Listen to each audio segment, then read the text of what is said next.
My family dropped applause emojis in the group chat when the IRS targeted me, treating my potential ruin like a victory. I just muted the notifications.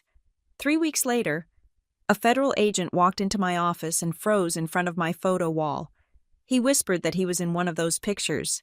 In that single moment, I realized my sister did not just want to humble me, she wanted to erase everything I had built over 8 years. My phone did not ring. It did not ping with the cheerful chirp of a social notification. It buzzed against the hardwood of my desk with the heavy, insistent vibration that I had come to associate with disaster. It was the family group chat, the one named Sanders Family Values. I stared at the screen. My sister, Mallory, had posted a screenshot. It was not a picture of her kids, or her pristine white kitchen, or her latest cosmetic dermatology award. It was a digital receipt, a confirmation page from the Internal Revenue Service website. The header was unmistakable. Referral of exempt organization violation. Below the image, Mallory had typed a message. Someone had to be the adult. Aurora, you are out of control. You will thank me when this house of cards comes down, and you can finally go back to a real career. I am doing this for you. I felt the blood drain from my face, leaving my extremities cold. My heart hammered a frantic rhythm against my ribs. But I did not move. I did not type. I watched the little bubbles appear as the rest of the sharks circled the water. Gordon, my father, was the first to react. He did not ask for context. He did not call me to ask if the accusations were true. He simply reacted to the image of his eldest daughter being reported to federal authorities for fraud. He posted the applause emoji, 3 of them, clap, clap, clap. Then came my mother, Elaine, the peacekeeper, the image manager. She posted the praying hands emoji, God bless. She wrote, maybe now we can have peace. It was a masterclass in gaslighting. To them, reporting my nonprofit organization as a fraudulent entity was not an act of betrayal. It was an act of moral correction. They were the heroes saving me from my own delusions of grandeur. I am Aurora Sanders. I am 37 years old. I hold a Juris Doctor degree. I spent the first part of my life negotiating corporate mergers that were worth more than the GDP of small island nations. I know exactly what happens when the IRS receives a formal whistleblower complaint alleging fraud against a 501c3 organization. Most people would scream. Most people would type out a furious defense in that group chat, listing their audits, their clean books, their sacrifices. They would beg for loyalty. I did none of that. I reached out with a trembling finger and tapped the menu button. I selected mute notifications. Then I placed the phone face down on my desk. I knew something my family did not. If you are innocent, you do not make noise. You do not thrash. When you are about to be investigated by the most powerful collection agency on the planet, anything you say can be used to paint a narrative of guilt. If Mallory wanted a war, she had just declared one. But she had also made a critical tactical error. She assumed I was still the soft-hearted big sister who cried when she stole my dolls. She forgot that before I started saving people, I used to destroy them in courtrooms. The silence in my office was heavy. My nonprofit is called Harbor Bridge Veterans Housing. It is not a glamorous operation. We do not host black tie galas where wealthy donors bid on silent auction items while sipping champagne. We operate out of a repurposed industrial warehouse in a district of the city that most real estate agents pretend does not exist. The floors are concrete. The lighting is fluorescent. The air always smells faintly of old paper, strong coffee, and industrial floor cleaner. We do the unglamorous work. We provide transitional housing for veterans who have fallen through the cracks of the system. We help them navigate the labyrinth of the Department of Veterans Affairs paperwork. We get them IDs. We get them suits for job interviews. We get them therapy. We get them their lives back. For 8 years. I have poured every ounce of my soul into this place. I sold my condo. I cashed out my 401k. I drive a 10-year-old sedan that rattles when I go over 60 miles an hour. Every dollar I have goes into keeping the lights on and the doors open. And now, Mallory had flagged us for fraud. The waiting was the worst part. It was a slow, grinding torture. 1 week passed, then 2. I scrutinized every piece of paper that came across my desk. I rechecked the payroll ledgers. I audited the petty cash box 3 times a day. My staff thought I was losing my mind. I could not tell them the truth. I could not tell my case managers, 2 of whom were former Marines with combat trauma, that my own sister was trying to shut us down because she thought my work was embarrassing to the family brand. 3 weeks later, the hammer fell. It was a Tuesday afternoon. The sky outside was a slate gray, threatening rain but never quite delivering. I was in the middle of reviewing an intake form for a new resident, a young man who had been sleeping in his car for 6 months, when the front door chimed. My office has a large glass window that looks out into the main bullpen. I saw my receptionist, a formidable woman named Brenda, look up from her computer. I saw her posture stiffen. A man had walked in. He was not a donor. I knew that immediately. Donors walk in with their heads held high, looking around benevolently, expecting to be praised. This man walked in with the economy of movement that screams law enforcement. He wore a charcoal gray suit that was well-fitted but inexpensive. His tie was a sensible navy blue. He carried a leather briefcase that looked heavy. He flashed a badge at Brenda. I did not wait for her to buzz me. I stood up, buttoned my blazer, and walked out to meet him. The air in the room seemed to drop 10 degrees. My staff 4 caseworkers and a part-time accountant stopped typing. They sensed the predator in the room. "Can I help you?" I asked. My voice was steady. I was proud of that. The man turned to face me. He was tall, perhaps 6 feet. He had a face that was hard to read neutral, professional, with eyes that scanned the room like he was cataloging exits and threats. He looked to be in his early 40s. "Aurora Sanders?" he asked. "That is me." He reached into his jacket pocket and produced a leather wallet. He flipped it open. The gold badge caught the fluorescent light.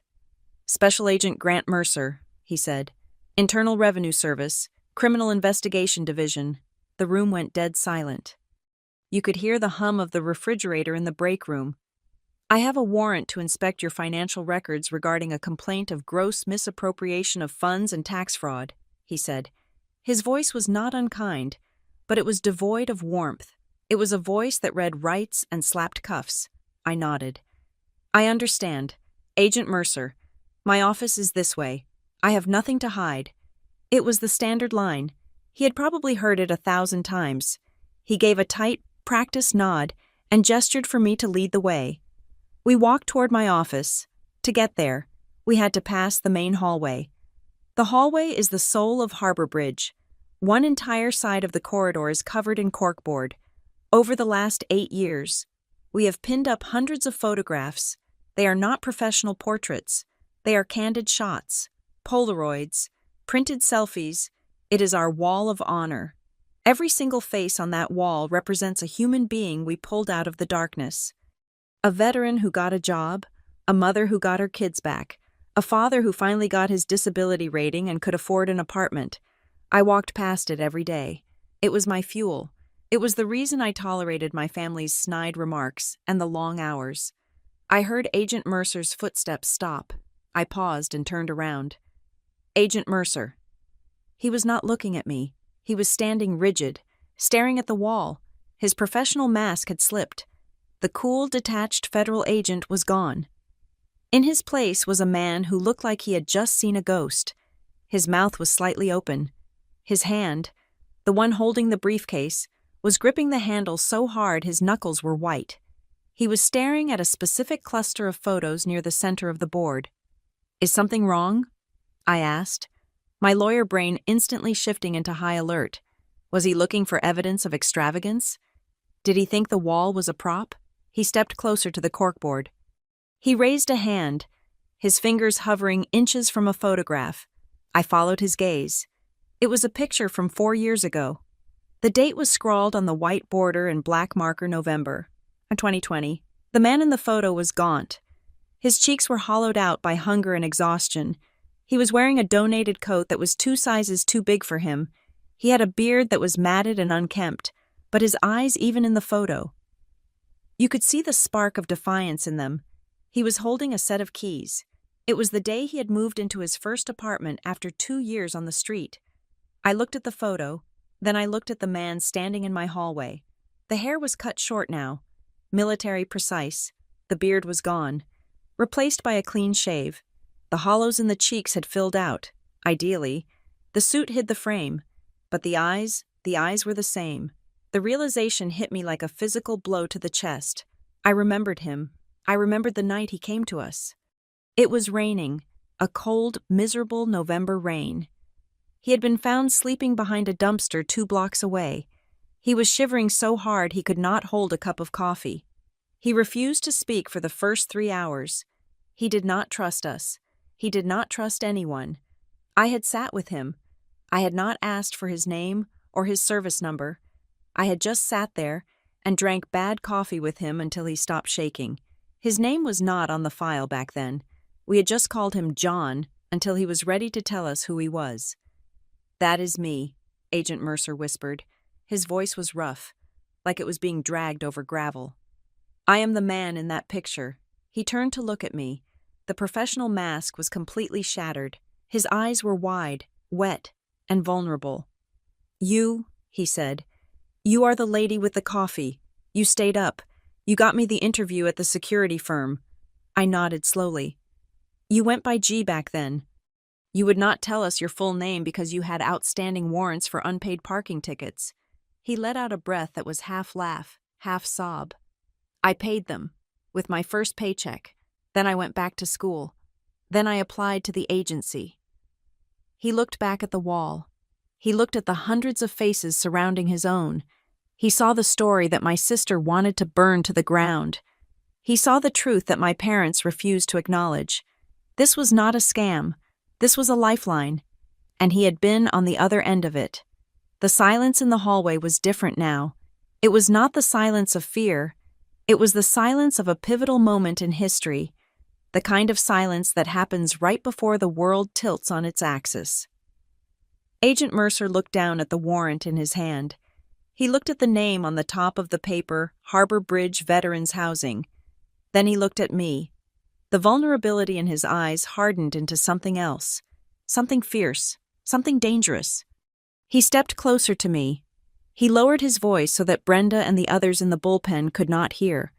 "Ms. Sanders," he said, "the complaint we received, it was incredibly detailed.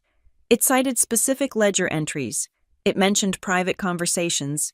It claimed you were funneling money into a shell company to pay for a vacation home in the Hamptons." "I do not have a vacation home," I said quietly. "I rent a 1-bedroom apartment above a bakery." "I believe you," he said, and I knew he did. He had seen the work. He had lived the work. His hand shook slightly as he held the warrant. This was a conflict of interest so massive it could end his career if he did not recuse himself immediately. But he did not step back. He leaned in. "Who filed this?" he asked. It was not a procedural question. It was a demand. "Who hates you enough to try to destroy a place that saves lives?" I looked into his eyes. I saw the veteran who had clawed his way back from the brink. I saw the federal agent who had sworn an oath to uphold the law. And I saw a man who was realizing that he had been sent as a weapon to destroy the very hand that had pulled him from the fire. "My sister," I said. "My own sister." Agent Mercer's jaw tightened. The muscle in his cheek jumped.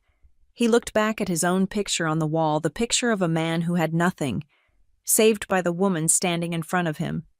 "She has no idea what she has just started," he whispered. He was right. Mallory wanted a war. She had just drafted the wrong soldier. To understand why the man standing in my hallway with a federal badge made my blood run cold. You have to understand the person I used to be. You have to go back 8 years to Baltimore, Maryland, back then. I was not the woman who bought bulk coffee at the discount warehouse or argued with plumbers about the cost of a pipe fitting. I was Aurora Sanders, senior associate at Crown & Lyle Partners. I had a corner office on the 24th floor with a view of the inner harbor that cost the firm $10,000 a month in rent. I wore suits that cost more than most people's mortgage payments. I drove a silver luxury sedan with heated seats and a sound system that isolated me from the noise of the city. I was living the life my father, Gordon, had drafted for me since I was 6 years old. I was successful. I was safe. I was utterly blind. My specialty was corporate liability defense. Essentially, my job was to help massive conglomerates avoid paying for the messes they made. I was good at it. I could bury a plaintiff in so much paperwork that they would suffocate before they ever saw a courtroom. I told myself it was just the law. I told myself that everyone deserved a defense. Then came the night of December 14th, 2016. It was a Tuesday. I had stayed late at the office to finalize a settlement agreement that would save a pharmaceutical company about $12 million. I felt high on the adrenaline of the win. I walked out of the lobby of my building, wrapping my cashmere coat tight against the biting wind coming off the water. That was when I saw him. He was curled up on a steam grate about 20 feet from the entrance to the parking garage. I had seen him there before. In my mind, he was just part of the urban landscape, like the traffic lights or the potholes. I usually walked past him with my eyes fixed on my phone, perhaps offering a vague, apologetic smile if he asked for change, but never really seeing him. That night, he was not moving. Something about the stillness of his form made me stop. I do not know why. Maybe it was the way his hand was outstretched, palm up, as if he had died reaching for something he could never quite touch. I walked over. I knelt down. The air smelled of exhaust and unwashed skin. I saw the dog tags first. They were resting against his collarbone, cold silver against dark skin. I called 911. I waited. The paramedics arrived 7 minutes later. They were efficient and professional. They checked for a pulse that was not there. They loaded him onto a stretcher. One of them looked at me, seeing the expensive coat and the stunned expression on my face. "He is gone, ma'am," the paramedic said. "Hypothermia, probably combined with a heart condition. It happens a lot when the temperature drops." They took him away. I stood there on the sidewalk, shivering. Later, I used my connections to find out his name. Darnell Brooks. He was 42 years old. He had served 2 tours in the Middle East as a combat engineer. He had come home with ringing in his ears and shrapnel in his leg. He had applied for benefits, but the paperwork was lost. He had applied again, but he missed an appointment because he did not have a car. He fell behind on rent. He started sleeping in his vehicle. Then the vehicle was towed. Darnell Brooks did not die because he was lazy. He died because he was caught in a bureaucratic spiderweb that he could not navigate, and the country he fought for simply let him freeze on a grate outside a building where lawyers billed $600 an hour. The thing that broke me was not his death. It was the realization of my own complicity. I had walked past Darnell Brooks every single day for 3 months. I had stepped over him to get to my car so I could go home to my climate-controlled condo and drink wine. I had the legal skills to untangle the mess of his benefits in an afternoon. I could have saved him with a few phone calls and a letter on firm letterhead, but I had not, because I had not been paying attention. I quit my job the next morning. My parents were horrified. My mother, Elaine, cried as if I had told her I was terminally ill. She asked if I was having a nervous breakdown. My father told me I was throwing away a golden ticket for a momentary burst of bleeding heart sentimentality. They told me to take a vacation, go to a spa, and get my head straight. I did not go to a spa. I sold the silver sedan. I sold the condo. I liquidated my investment portfolio. I took every cent I had, which amounted to just over $400,000, and I bought a derelict brick building in a forgotten neighborhood of West Baltimore. It had been a textile factory in the 1950s, then a storage unit, then nothing. The roof leaked. The wiring was a fire hazard. There were rats in the basement the size of small cats. That was the birth of Harbor Bridge Veterans Housing. The first year was hell. I was not a contractor, but I learned how to hang drywall because I could not afford to pay a crew full price. I was not a social worker, but I learned how to talk a veteran down from a panic attack at 3 a.m. I was not a grant writer, but I learned how to beg for money from foundations that looked at me with skepticism. I treated the nonprofit exactly like a high-stakes legal case. I read the tax code until my eyes blurred. I memorized the regulations for 501c3 organizations. I learned that in the world of charity, good intentions are meaningless without compliance. If you mess up a single form, the government shuts you down. We started with 8 beds, then 16, then we bought the building next door. By the time 8 years had passed, Harbor Bridge was a machine. We had 3 facilities. We had a team of 12 caseworkers. We had a dedicated legal clinic where volunteer lawyers helped veterans fight for their benefits. We had an 85% success rate in transitioning our residents to permanent housing within 12 months. But my background in corporate law had left me with a permanent scar. It was a deep, abiding paranoia about liability. I knew how easy it was to destroy an organization. I had done it to others. I knew that a single accusation of financial impropriety, even if false, could dry up donations overnight. Reputation is a fragile currency. So, I instituted what my staff called the Aurora Protocol. It was a system of financial transparency that bordered on the obsessive.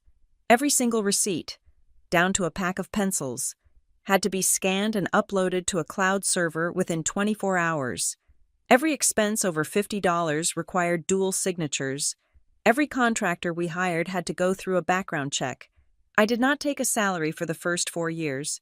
When I finally did start paying myself, I set my wage at the exact median income for a nonprofit director in our state, not a penny more, and I published my pay stubs on our internal newsletter. My accountant, a nervous man named Gary, used to tell me I was crazy. He said, "Aurora, nobody keeps records this clean. You are making extra work for everyone." I would tell him, "Gary, we are not protecting the money. We are protecting the mission. If anyone ever comes for us, I want to be able to bury them in evidence of our honesty." I was building a fortress of paper. I thought I was safe. But while I was building my fortress, my sister Mallory was building her empire. Mallory is 3 years younger than me. She is a cosmetic dermatologist. She owns a clinic called the Aesthetics Institute, which is located in the most expensive retail district in the city. Mallory fixes imperfections. She lasers away wrinkles, injects filler into lips, and freezes fat cells. She sells the promise of eternal youth and perfection. She is very good at it. She lives in a sprawling colonial house in the suburbs with a manicured lawn and a 3-car garage. She is married to Blake, a venture capitalist who wears sweaters tied around his neck and talks loudly about his golf handicap. They have 2 beautiful children who take tennis lessons and learn Mandarin. To my parents, Mallory is the victory. She followed the script. She makes money. She looks good. She hosts dinner parties. I am the cautionary tale. I am the daughter who went crazy and threw away her potential to hang out with homeless people. Whenever I went to dinner at my parents' house, the tension was palpable. Mallory would sit there, sipping her white wine, and look at me with a mixture of pity and disdain. "So, how is the shelter?" she would ask, using the word shelter like it was a dirty word. "It is a transitional housing program," I would correct her. "And it is going well. We placed 5 veterans in jobs last week. That is nice," she would say, turning to check her reflection in the silverware. "But are you sure it is sustainable? Aurora, I mean. Really, you look tired. Your skin is dehydrated. You should come by the clinic. I can give you a peel. On the house." She did not see my work as a vocation. She saw it as a desperate attempt to find meaning because I had failed at being a normal, wealthy adult. She thought I was acting out a savior complex. This dynamic is why the events of the last 3 weeks were so shattering. When Special Agent Mercer told me about the complaint, something clicked in my brain. He said the whistleblower report was detailed. He said it cited specific ledger entries. I sat in my office after he left, staring at the wall. My financial records are not public. The specific codes we use for our grant allocations are internal. The names of our vendors are in a database that requires a password. A random person on the street could not have known those details. A disgruntled former resident would not have had access to the server logs. Even a casual donor would only see the annual report, which contains aggregate data, not line item expenses. To file a complaint that detailed, You needed the raw data. You needed the keys to the kingdom. I felt a cold knot of nausea tighten in my stomach. I am the only person with full administrative access. My accountant has access. My board treasurer has access. And then I remembered a weekend, 3 months ago. I had gone to my parents' house for my father's 70th birthday. It was a grand affair. I had brought my laptop because I had a grant application due on Monday morning. I had left the laptop open on the kitchen island while I went to the backyard to help my mother with the flower arrangements. When I came back inside, 40 minutes later, Mallory was in the kitchen. She was pouring herself a glass of water. She was standing next to my laptop. I had not thought anything of it at the time. Mallory had zero interest in my work. Why would she look at my spreadsheets? But now, the pieces were falling into place with terrifying logic. The complaint accused me of funneling money to a shell company. It referenced a specific contractor agreement. I pulled up the file on my computer. I looked at the metadata. The last time that specific file had been accessed prior to the investigation was 3 months ago, on a Saturday, at 7:14 in the evening. I checked the time of my father's birthday dinner. We had cut the cake at 8. I had been in the garden from 6:30 to 7:30. Mallory, it was not just that she wanted to report me, she wanted to frame me. And to do that, she needed to make it look like an inside job. She needed to make the clean books look dirty. She must have taken photos of the screen, or maybe she downloaded the file to a flash drive. She is smarter than people give her credit for. She knows that a vague accusation gets thrown in the trash by the IRS. But a specific accusation, one that points to a specific line on a tax return, that triggers an audit, why would she do it? Because my existence offends her. My struggle makes her comfort look shallow. My poverty makes her wealth look greedy. As long as I am the saint of the family, she feels like the sinner, even if no one says it out loud. If she can prove that I am a fraud, that I am just as greedy and corrupt as anyone else, then she wins. She becomes the moral superior. I closed the laptop.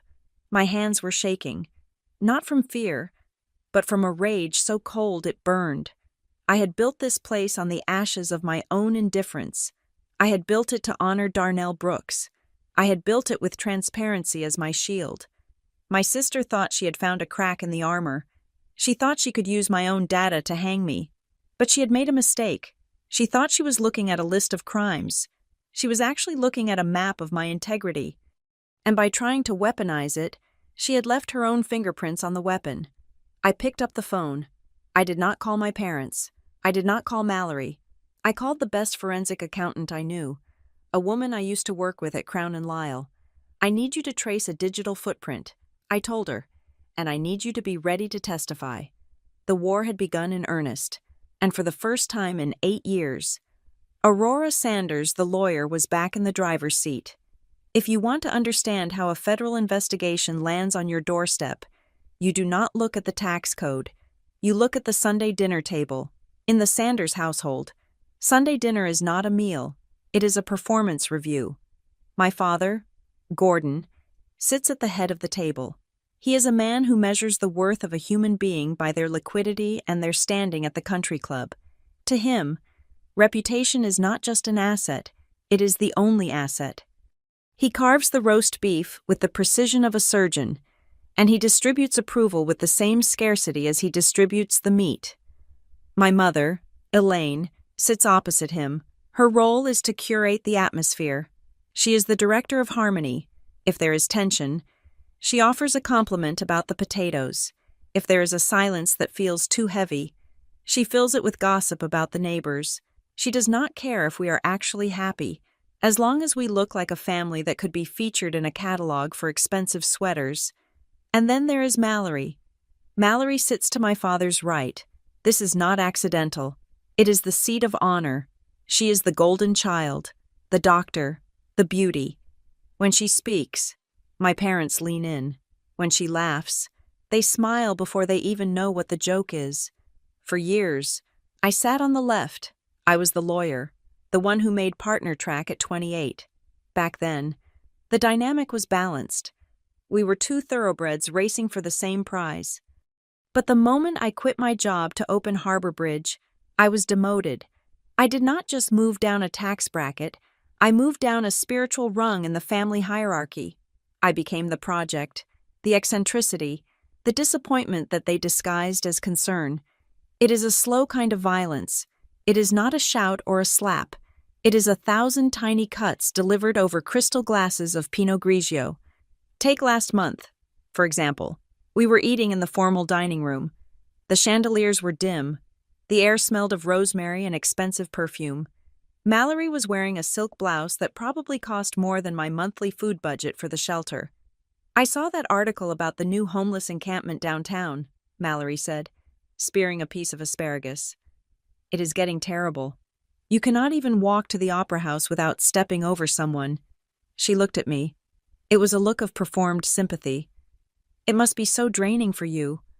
"Aurora," she said, "dealing with that kind of hopelessness every day." "It is not hopeless," I said, keeping my voice neutral. I had learned long ago not to take the bait. "Actually, we just helped a veteran named Marcus get his commercial driver's license. He starts a job with a logistics company on Monday." I expected a nod. Maybe a good for him. Instead, my father cleared his throat. "Well," Gordon said, pouring more wine, "it is about time, isn't it? How long has the man been living off the system?" "He was not living off the system, Dad," I said. "He was recovering from a spinal injury he got in Fallujah." "Everyone has a story," Mallory interrupted softly. "That is the problem, isn't it? You enable them, Aurora.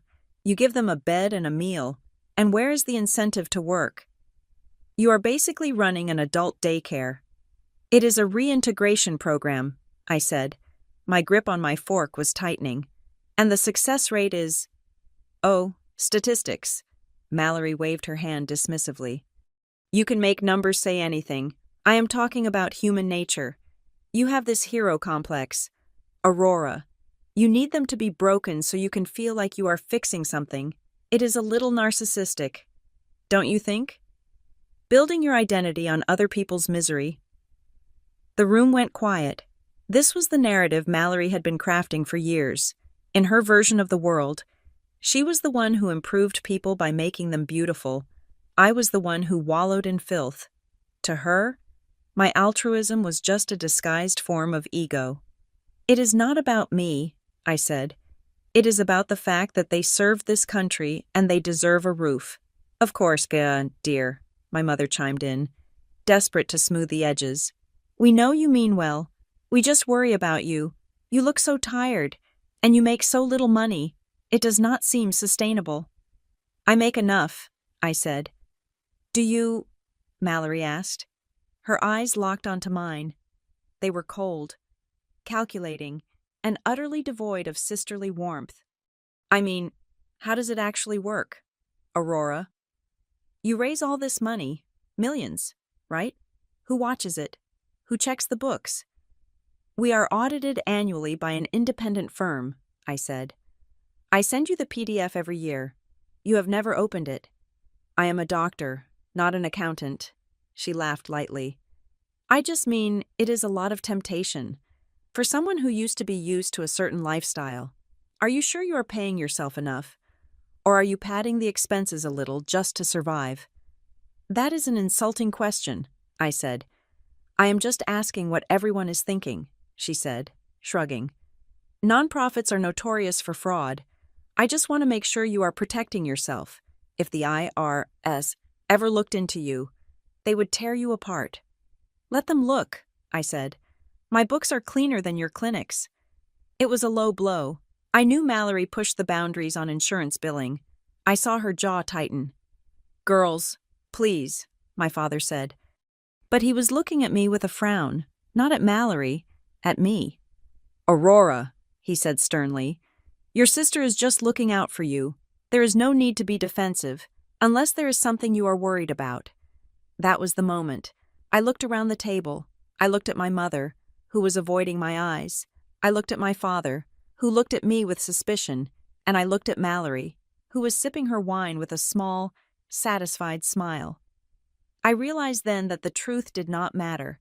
I could have slapped a stack of notarized audit reports on the table. I could have brought the head of the United States Treasury to vouch for me. It would not have changed a thing. Mallory had already won the war of perception. She had painted a picture of me as a desperate, failing woman who was playing with other people's money to feed her own ego. She had planted the seeds of doubt so deep in my parents' minds that any accusation, no matter how wild, would seem plausible. The IRS complaint was not a sudden attack. It was the final act of a play she had been writing for 8 years. She did not just want to get me in trouble with the government. She wanted to prove to my father that she was the only successful Sanders. She wanted to destroy the one thing I had that she did not. My moral high ground. If I was a fraud, then she was not just the rich sister. She was the good sister. The dinner ended as it always did. We moved to the living room for coffee. The conversation shifted to Mallory's upcoming vacation to the Maldives. I sat there, feeling like a ghost in my own family home. When I finally left, walking out to my rattling car, I felt a heavy sense of inevitability. I knew something was coming. You cannot share blood with a shark and expect not to get bitten eventually. I drove home in silence. I tried to focus on the work for the next day. We had a plumbing issue at the West Side facility. I needed to review the contract for the new security system. My phone buzzed in the cup holder. I glanced at it. It was late, past 10 in the evening. It was a text message. It was not from my family. It was from Marcus Thorne. He was one of my board members. He was a good man. A retired general who usually only texted me to send jokes or ask about gala dates. This text was different. Aurora. The message read, "I hate to bother you this late, but I just got a weird call from a friend in commercial real estate. He says people are asking questions about our property management contracts, specifically the maintenance bids." I frowned, stopped at a red light. What kind of questions? I dictated the reply. The response came back 3 bubbles long. Aggressive questions, implying that we are overpaying for services that are not happening. He asked if I knew a company called North Pier Management. I told him we do not use them, but he said their name is attached to a query regarding our tax filings. The light turned green. I did not move. North Pier Management. I had never heard that name in my life. I knew every vendor we used. I signed every check. We used Miller & Sons for plumbing. We used Citywide Electric. We used a local janitorial crew run by a veteran's wife. We did not use anyone called North Pier. I pulled the car over to the curb. My heart began to race, not with the dull ache of family rejection, but with the sharp, cold spike of professional fear. If there was a company name attached to a tax inquiry, and I did not know who they were, it meant one of 2 things. Either I had lost my mind, or someone had forged a paper trail inside my own organization. I thought back to the dinner table. I thought of Mallory's specific question, "Are you padding the expenses a little?" She had not been guessing. She had been previewing the script. I looked at the phone again. "Do you know who North Pier is?" Marcus texted again. "Aurora. You there?" I stared at the screen. The streetlights cast long, distorted shadows across the dashboard. "I am here," I typed back. "And no, I do not know them, but I have a terrible feeling I am about to find out exactly who they are." The trap had not just been set, it had been sprung, and I was already standing in the middle of it. The silence that followed Grant Mercer's revelation in the hallway was not the silence of peace. It was the silence of a vacuum before an explosion. Grant looked at the photograph of his younger, desperate self, and then he looked at me. The professional distance required for his job warred with the personal gratitude of the man he had become. The law won, as it always does. "I have to recuse myself," he said. His voice was flat, stripped of the emotion he had shown just seconds before. "I am a material witness to the efficacy of this organization.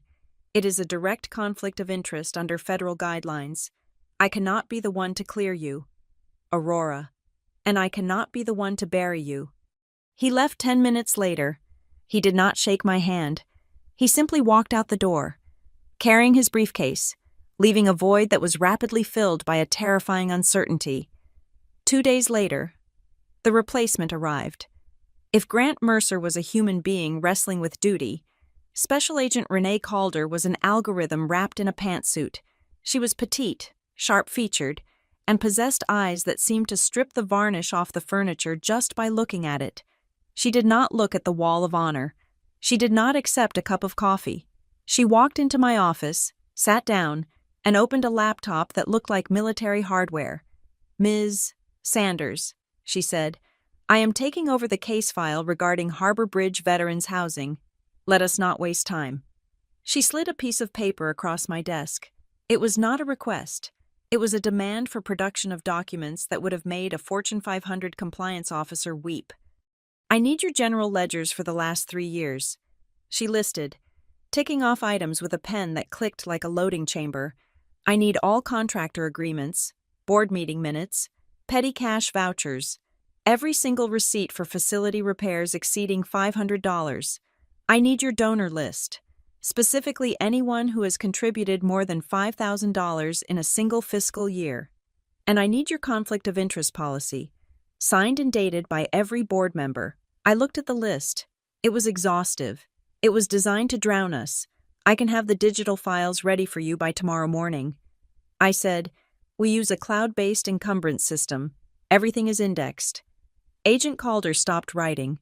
She looked up at me with a skepticism that felt like a physical slap. "That is unusually organized for a nonprofit of this size," she said. "We are not a hobby."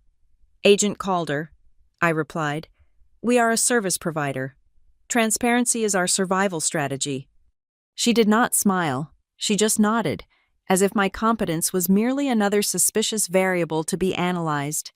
The next 48 hours were a blur of high-functioning panic. I called Gary, our accountant, and told him to clear his schedule. I called the 2 pro bono lawyers who sat on our advisory board. We turned the conference room into a war room. My fear was not that we had done something wrong. My fear was the freeze. I knew how the IRS worked. If they suspected active, ongoing fraud, they had the power to freeze our operating accounts pending the investigation. If that happened, we were dead. We had rent to pay on the satellite facilities. We had heating bills. We had a grocery tab for 45 veterans that ran into the thousands every week. If the money stopped flowing, my residents would be back on the street in 72 hours. We need a contingency plan. I told my team, if they lock the accounts, I need personal liquidity. I am preparing to mortgage my parents' house if I have to. I was joking. Mostly. My father would sooner burn his house down than let me mortgage it to save a charity he despised. But the desperation was real. Agent Calder spent 3 days inside our operations. She was a ghost. She moved through the hallways, watching. She watched the case managers intake new clients. She watched the kitchen staff prep dinner. She inspected the bathrooms. She opened utility closets to check the inventory of cleaning supplies against the invoices. She was looking for the phantom expenses, the classic nonprofit fraud schemes, the ghost employees on the payroll, the supplies that were paid for but never delivered, the personal expenses buried in the travel budget. She found nothing. On the 4th day, she called me into my own conference room. The table was covered in stacks of paper. She had printed out hundreds of pages of our general ledger. "Ms. Sanders," she said, "I have reviewed your physical operations. Your facilities are up to code. Your staff appears to be actually working. You are not running a ghost ship." I let out a breath I did not know I had been holding. "Thank you, Agent Calder. However," she continued, and the word hung in the air like a guillotine blade. "However, the complaint we received was quite specific about the nature of the fraud. It alleges that you are using kickback schemes with maintenance contractors to siphon off grant money." I stared at her. Kickbacks, I argued with contractors over the price of drywall screws. The idea that I was colluding with them to steal money was laughable. "That is absurd." I said, "You have seen the invoices. We bid out every project over $1,000. 3 bids, minimum. Lowest responsible bidder wins. It is in the bylaws." Agent Calder pulled a single sheet of paper from a red folder.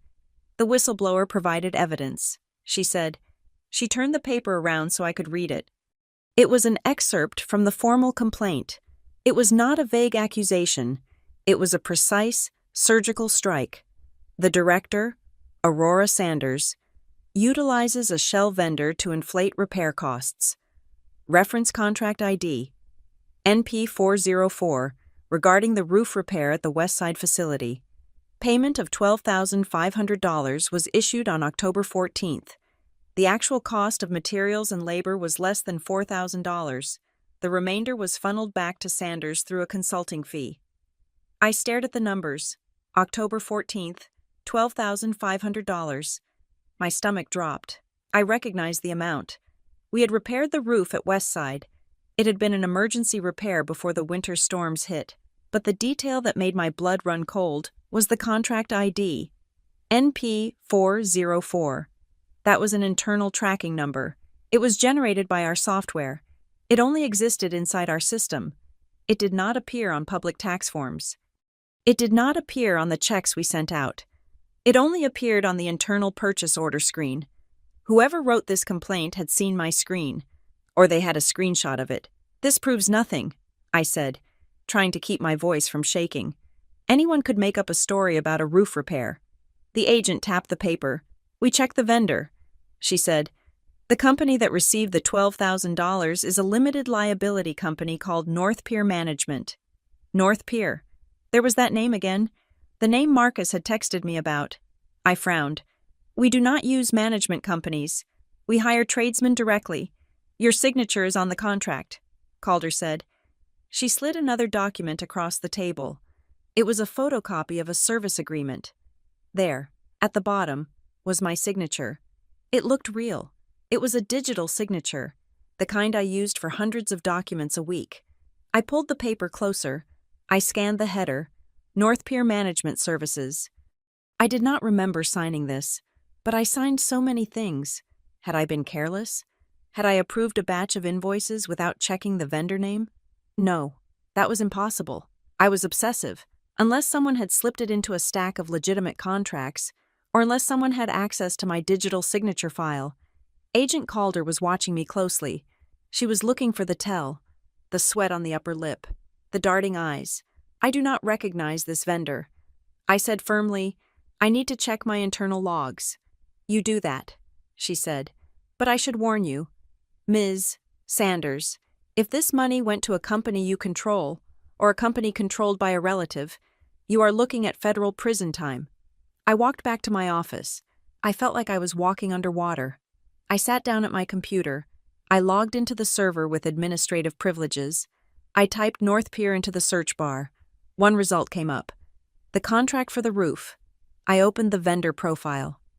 It had been created 4 months ago. The address listed was a post office box in Delaware. The phone number was an answering service. I looked at the created by field.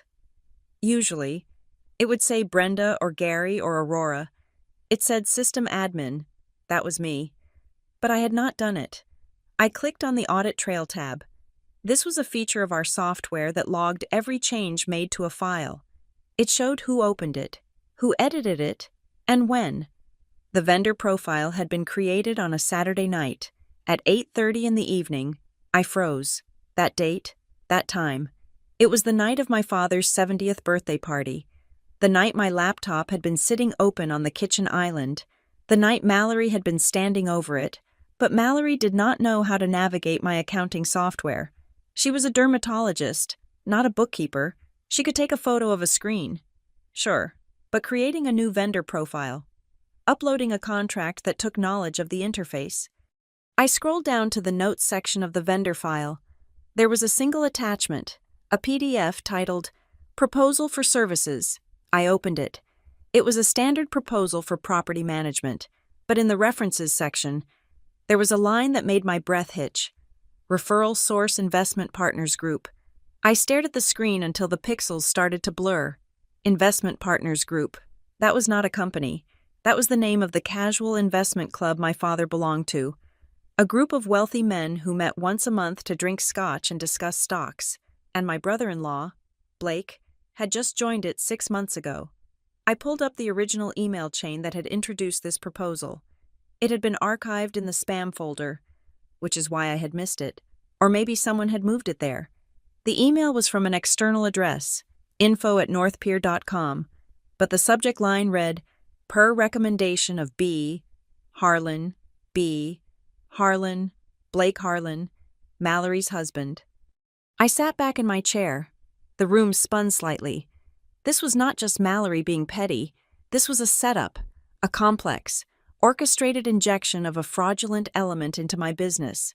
Blake had recommended the vendor. Mallory had likely used my laptop to approve the vendor profile, or simply steal the credentials so Blake could do it remotely. They had planted a poison pill in my organization, and then they had reported me for swallowing it.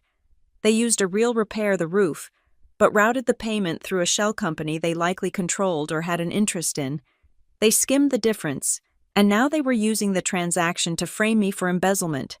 It was brilliant. It was evil. And because the IRS had the contract with my signature on it, it looked airtight. I looked at the door where Agent Calder was waiting. She thought she had caught a greedy charity director. She had no idea she was looking at a crime scene where the weapon was my own family tree. I printed the audit trail. I printed the email with Blake's name on it. I was not going to prison for these people. I was not going to let Harbor Bridge fall because my sister's husband wanted to play financial games with my life. I stood up. I smoothed my skirt. I picked up the printed pages. Agent Calder wanted evidence I was about to give her a thread that, if she pulled it, would unravel the entire facade of the Sanders family success story. I did not sleep that night. I stayed in the office, the hum of the server room acting as my only companion while the city outside went dark. I had the printed pages of the North Pier contract spread out across my desk like a dissection. I needed to understand the anatomy of the lie. Agent Calder had shown me the roof repair, the big-ticket item that flagged the system. But frauds are rarely one-off events. They are like termites. By the time you see the damage on the surface, the structural integrity is already gone. I pulled up the vendor history for North Pier Management. At first glance, it looked clean. Professional invoices, net 30 payment terms, standard industry codes. But as I scrolled through 6 months of data, a pattern began to emerge. It was a rhythm, a heartbeat of theft. $4,950, $4,900, $4,875. I highlighted the rows. There were 19 of them in the last quarter alone. In my organization, any expense over $5,000 requires dual approval, my signature and the treasurer's signature. Any expense under $5,000 only requires a department head's approval. Whoever was running North Pier knew my bylaws.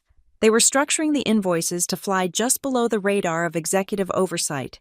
They were bleeding us dry, one cut at a time, keeping every wound just small enough to avoid triggering the alarm.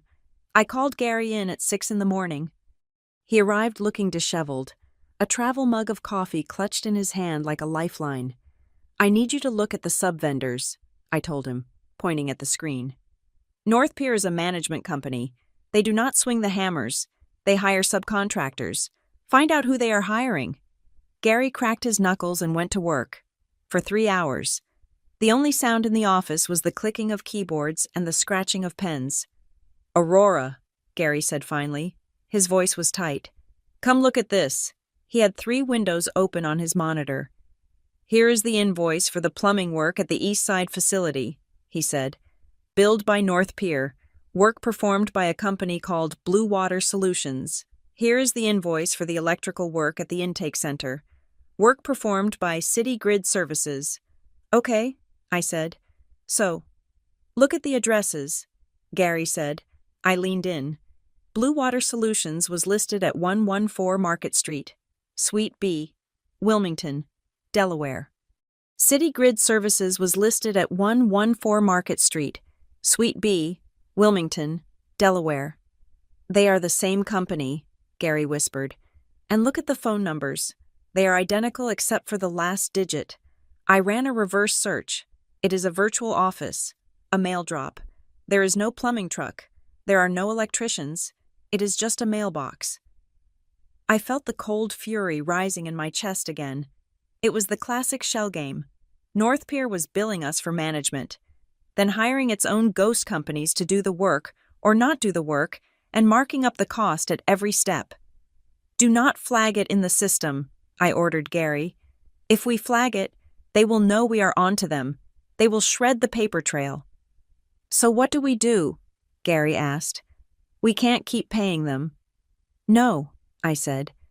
We stop paying, but we make it look like bureaucracy, not an investigation.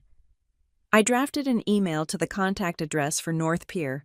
I channeled every ounce of my inner corporate lawyer. Dear vendor, in preparation for our mid-year audit, Harbor Bridge is updating its compliance records. Please provide original receipts for materials, time-stamped photographs of all completed work before and after, and signed lien waivers from all subcontractors for the invoices listed below. Payment for pending invoices will be released upon receipt of this documentation. I hit send. It was a transparency trap. If they were legitimate, this would be an annoyance, but they would provide the files. If they were a fraud, they would panic. The reply came 2 hours later. Ms. Sanders, this is highly irregular. Our contract stipulates payment upon completion. Our systems are currently undergoing migration, so historical photo data is temporarily inaccessible. Please release the funds to avoid service interruption. Service interruption, I scoffed at the screen. They are threatening to stop fixing things they never fixed in the first place. I needed physical proof. Paperwork could be forged, photos could be photoshopped, but you cannot fake a physical reality. I picked up the phone and called Elias Vance. Elias was one of our first success stories. He was 60 years old, a former combat engineer with the Army Corps of Engineers. He had built bridges in zones where people were shooting at him. Now, he ran a small home inspection business. He owed me a favor, but I would have paid him double for this. Elias, I said, I need you to take a ride with me. Bring your ladder and your thermal camera. We drove to the West Side facility first. This was the site of the infamous roof repair, the $12,000 job that had triggered the IRS complaint. It was a gray, blustery day. Elias climbed the ladder with the agility of a man half his age. I waited on the pavement, wrapping my coat tighter against the wind. He was up there for 20 minutes. When he came down, his face was grim. You said they replaced the flashing and resealed the entire membrane, Elias asked. That is what the invoice said. Elias spat on the ground. Aurora. That membrane is 10 years old. It is cracked in 3 places. All they did was smear some tar over the worst leak and spray paint the flashing silver to make it look new from the street. Total cost of materials, maybe $50. Labor, an hour. They billed us $12,000, I said. Then they robbed you, Elias said bluntly. We went to the basement next. The invoice from Blue Water Solutions claimed they had installed a new high-efficiency water heater. Elias shone his flashlight into the utility corner. That tank is from 2015. See the serial number? They just wiped the dust off it. We spent the whole afternoon touring my properties. It was a tour of invisible crimes. Paint jobs that had never happened. Electrical upgrades that were just new faceplates on old wiring. HVAC repairs that consisted of changing a filter. The scale of it was staggering. I did the math in my head as we drove back. Between the inflated roof job and the dozens of smaller structured repairs, North Pier had siphoned nearly $80,000 out of Harbor Bridge in 4 months. This was not just Mallory trying to embarrass me. This was grand larceny. And that was when the second realization hit me. Mallory was rich, but she was not a thief. She was cruel, but she was not risky. She valued her social standing too much to get involved in a felony wire fraud scheme. She would report me to the IRS. Yes, she would laugh while I burned, but would she actually steal the money? My phone buzzed. It was a notification from Instagram. I usually have Mallory blocked, but I had unblocked her to monitor the fallout. She had posted a story. It was a photo of her holding a cup of herbal tea, looking out her window at her pristine lawn. The caption was in a delicate, cursive font. It is so sad when good intentions are used as a cover for greed. Real charity is about giving, not taking, hoping the truth comes out soon. Karma, truth, family, first. She was doubling down. She was playing the public moralist while my organization was being gutted from the inside. Then, another notification came through. An email. It was to my personal account. The sender was anonymous user778 at protonmail.com. I opened it. There was no subject line. The message was 2 sentences. Stop digging into North Pier. If you keep pulling the thread, you will hang yourself. I stared at the screen. The threat was explicit. I sat in my car, parked outside the office, and tried to triangulate the enemy. There were 2 attacks happening simultaneously. Attack A, the IRS investigation. This was Mallory's weapon. It was legal, public, and designed to destroy my reputation. Attack B, North Pier. This was a financial vampire, sucking the life out of my accounts. Were they connected? Or was it a coincidence? Had someone simply seen the chaos Mallory caused and decided to take advantage of it to steal from us? No. The timing was too perfect. North Pier had entered the system right before the IRS complaint was filed. The complaint used the North Pier data to incriminate me. The person stealing the money and the person reporting the fraud had to be working together, or they were the same person. I went back inside the office. The building was empty now. Gary had gone home. I went to the filing cabinet where we kept the physical copies of the non-disclosure agreements. Every vendor had to sign one. I wanted to see the wet signature for North Pier. I found the file. I pulled out the contract. I looked at the signature block for North Pier Management. It was signed by a J. Smith, obviously a fake name. But then I saw something else. Stapled to the back of the contract was a vendor onboarding addendum. It was a form we required for any vendor who was not local, listing a local point of contact for legal service. The field for local referrer/guarantor was filled in. It was a scrawl, a messy, hurried signature that I had seen on birthday cards and country club checks for the last 5 years. Blake Harlan. I stopped breathing for a moment. Blake, Mallory's husband, the venture capitalist, the man who always complained about how soft the economy was. It made perfect sense. Blake was in finance. He knew how to structure payments to avoid detection. He knew about shell companies in Delaware, and he had access. He had access to Mallory, and through her, access to my laptop that night. The picture rearranged itself in my mind. Ugly and sharp. Blake was stealing from me. He was using North Pier to embezzle money from the nonprofit to pay for what gambling debts. A bad investment. It didn't matter. But here was the twist. Mallory had reported the fraud. Did she know? If she knew Blake was the one stealing, why would she call the IRS? That would arrest her own husband. Unless she didn't know, unless Blake had set up the scheme to steal the money, and Mallory, in her blind hatred of me, had stumbled upon the suspicious North Pier payments on my laptop, assumed I was the one stealing, and reported me to destroy me. And this was the darker option, they were both in on it, and they were arrogant enough to think they could pin the theft on me. They thought that because I was the director, the IRS would assume I was the beneficiary of the shell company. They were using the federal government as their cleanup crew. Blake gets the money, Mallory gets the satisfaction of seeing me destroyed, and I go to prison for their crime. It was not just a heist, it was a fratricide. I looked at Blake's signature again. The ink looked black and final. I had the evidence. I had the fraudulent invoices. I had the witness testimony from Elias about the ghost repairs. And now, I had the link to the family. I could have called Agent Calder right then. I could have handed it all over, but I hesitated. If I gave this to the IRS now, the investigation would expand. It would drag on for months. Blake would hire expensive lawyers. He would claim his signature was forged. He would claim I set him up. The mud would fly, and Harbor Bridge would still be closed down during the fight. I needed a confession, or at least, I needed them to turn on each other. I looked at the email thread again. Stop digging. They were scared. They knew I was looking at the invoices. I opened my laptop. I did not reply to the threat. Instead, I drafted a new email. This one was to Blake Harlan's work address. Subject audit discrepancy. Urgent. Body Blake. The federal auditors have flagged the North Pier account. They are tracing the IP addresses of the sub-vendors in Delaware. They asked me who introduced this vendor to the organization. I see your name on the addendum. I wanted to give you a heads up before I hand the file over to Special Agent Calder tomorrow morning. I did not send it yet.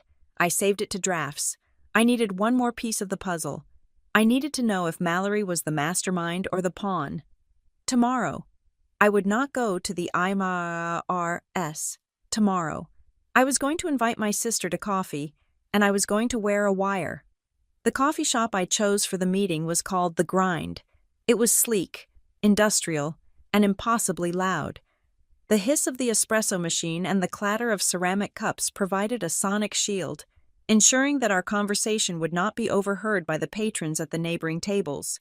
More importantly, I had chosen a table in the back corner, directly under the establishment's security camera. I arrived 15 minutes early. I ordered a black coffee that I had no intention of drinking. I sat facing the door, my hands folded on the table, watching the entrance like a hunter in a blind. Mallory arrived 4 minutes late. It was a power move. Of course. She swept in wearing a beige trench coat that looked like it had been tailored to her body by a geometry professor. Her sunglasses were oversized. Her hair was a cascading wave of expensive blonde highlights. She looked like a celebrity trying to be incognito, which is exactly the look she cultivated. She saw me, paused, and then walked over with the grim determination of someone visiting a relative in prison. "Aurora," she said, sliding into the chair opposite me. She did not take off her sunglasses. "You look terrible. Have you been sleeping?" It is hard to sleep when the federal government is auditing your entire existence. I said. My voice was calm. I kept my hands visible. "Thank you for coming." "I only came because you said it was an emergency," she said, signaling a waiter with a flick of her wrist. "I have a consultation in an hour, a very important client, so let us make this quick. What do you want?" "I want to know why you did it," I said. The waiter arrived. Mallory ordered a sparkling water with a twist of lime. She waited until he left before she answered. She finally removed her sunglasses, revealing eyes that were perfectly made up but utterly cold. "I do not know what you are talking about," she said. "Cut the act, Mallory," I said. "I saw the IRS complaint. I know about the specific details regarding the ledger entries. I know about the timing. You were the only person in the room with my laptop on the night of Dad's birthday. You took the photos. You wrote the narrative." She stared at me for a long moment. Then, she shrugged. It was a casual, elegant motion, as if she were dismissing a waiter who had brought the wrong appetizers. "Someone had to stop you," she said. "Stop me from what?"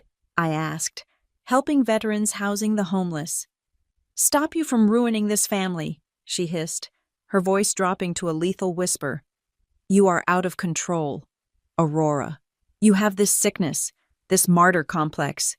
You throw away a brilliant legal career to play Mother Teresa in the slums. You drive a car that is an embarrassment. You live like a pauper. And for what? So you can look down on the rest of us." "This has nothing to do with you," I said. "It has everything to do with us," she snapped. "Every time we have a family gathering, you bring the mood down with your sad stories about Pia and poverty. You use the misery of those people as a brand. It is how you make yourself feel special. You are not saving them, Aurora. You are consuming them to feed your own ego." I felt a flash of heat in my chest, but I pushed it down. This was the narrative she had sold herself. She needed to believe that my altruism was actually selfishness, because if it was genuine, then her own materialism was just greed. "I run a transparent organization," I said. "We have clean audits. We have an 80% success rate." I brought the numbers. I reached into my bag and pulled out a folder. I slid the independent audit report across the table. "Look at it," I said. "Look at the salary lines. Look at the program ratios. I am not stealing a dime." Mallory did not even glance at the folder. She pushed it back toward me with a manicured finger. "Paperwork," she scoffed. "Anyone can fake paperwork. You are a lawyer, Aurora. You know how to hide things better than anyone. That is why I had to do it. Dad is too soft on you. Mom just wants peace. I am the only one who loves you enough to force you to stop. You reported me for felony fraud because you love me, I asked incredulously. I reported you to force you to shut down that ridiculous shelter and get a real job, she said. If you are forced out, you can come back to the real world. We can help you. Blake can get you a job in compliance at his firm. You can be normal again. I looked at her. She truly believed it. In her twisted logic, destroying my life was a rescue mission. Speaking of Blake, I said, shifting the conversation. I watched her face closely. I found something interesting in the vendor files. Mallory stiffened. It was subtle, a slight tightening of the jaw, but I saw it. What are you talking about? She asked. North Pier Management, I said. The company cited in the complaint, the one receiving the kickbacks. I do not know any North Pier, she said quickly. Too quickly. That is strange, I said. Because the vendor onboarding form was signed by a guarantor. The signature belongs to Blake. Mallory's eyes widened. For a split second, the mask slipped. I saw fear. Not fear for me, but fear for her carefully constructed life. Do not bring my husband into this, she said. Her voice shook. Blake is a respected venture capitalist. He tries to help you. He probably just recommended a contractor because he pitied you, and now you are trying to twist it to blame him for your incompetence. The contractor is a shell company, Mallory, I said. It is fake. They are billing for work that is not happening, and the money is disappearing. Someone is stealing from the nonprofit, and Blake's name is on the paperwork. You are lying, she said. She grabbed her purse. You are desperate, and you are lying. Blake would never steal from a charity. He has more money in his couch cushions than your entire organization has in the bank. Then explain why the complaint mentions contract ID NP404, I said. Because that is the contract for the roof, Mallory shouted. The cafe went silent. A few people turned to look. I sat very still. I never said it was the roof, I said quietly. Mallory froze. Her mouth was slightly open. She realized, too late, that she had just walked off the cliff. I assumed, she stammered. You said North Pier. That is a roofing name. No, I said. North Pier is a management company. They do plumbing, electrical, HVAC. They do a dozen things, but the complaint specifically flagged the roof repair at the West Side facility. The only way you would know that detail is if you read the internal file, or if you knew exactly which fake invoice was used to frame me. She stood up. Her face was pale. I am leaving, she said. You are insane. Do not call me. Do not call Blake. Mallory, I said. If Blake is stealing, and you filed a false report to cover it up, you are going to prison as an accessory. Go to hell. Aurora, she spat. She turned and marched out of the cafe. She forgot her sparkling water. I sat there for a long time. I looked up at the security camera in the corner. I hoped the resolution was high enough to catch the terror in her eyes when she realized she had said too much. The fallout was immediate. At 7:30 that evening, my phone rang. It was my father. I barely had time to say hello before he unleashed a torrent of anger. How dare you, Gordon shouted.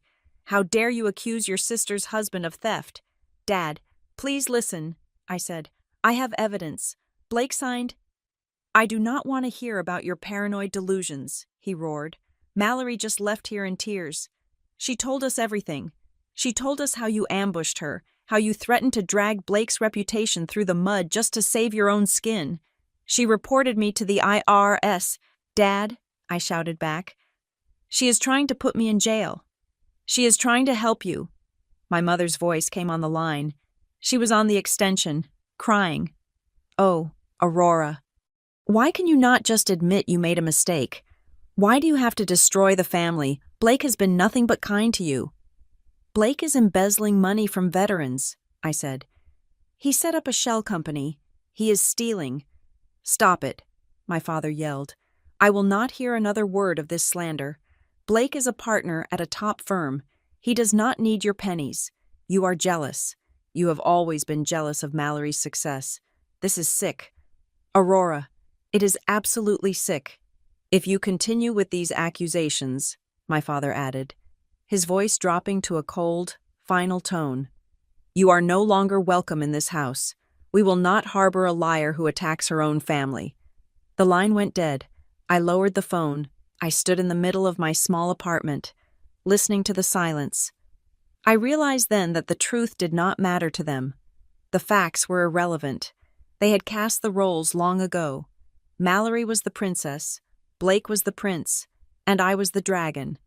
If Blake was a thief, then their entire worldview that wealth equals morality would crumble. They could not accept that. It was easier to believe that I was crazy. It was easier to sacrifice the daughter who made them uncomfortable than to question the daughter who made them proud. I was the sin eater. I was the vessel for all their shame so they could remain pristine. I poured myself a glass of tap water.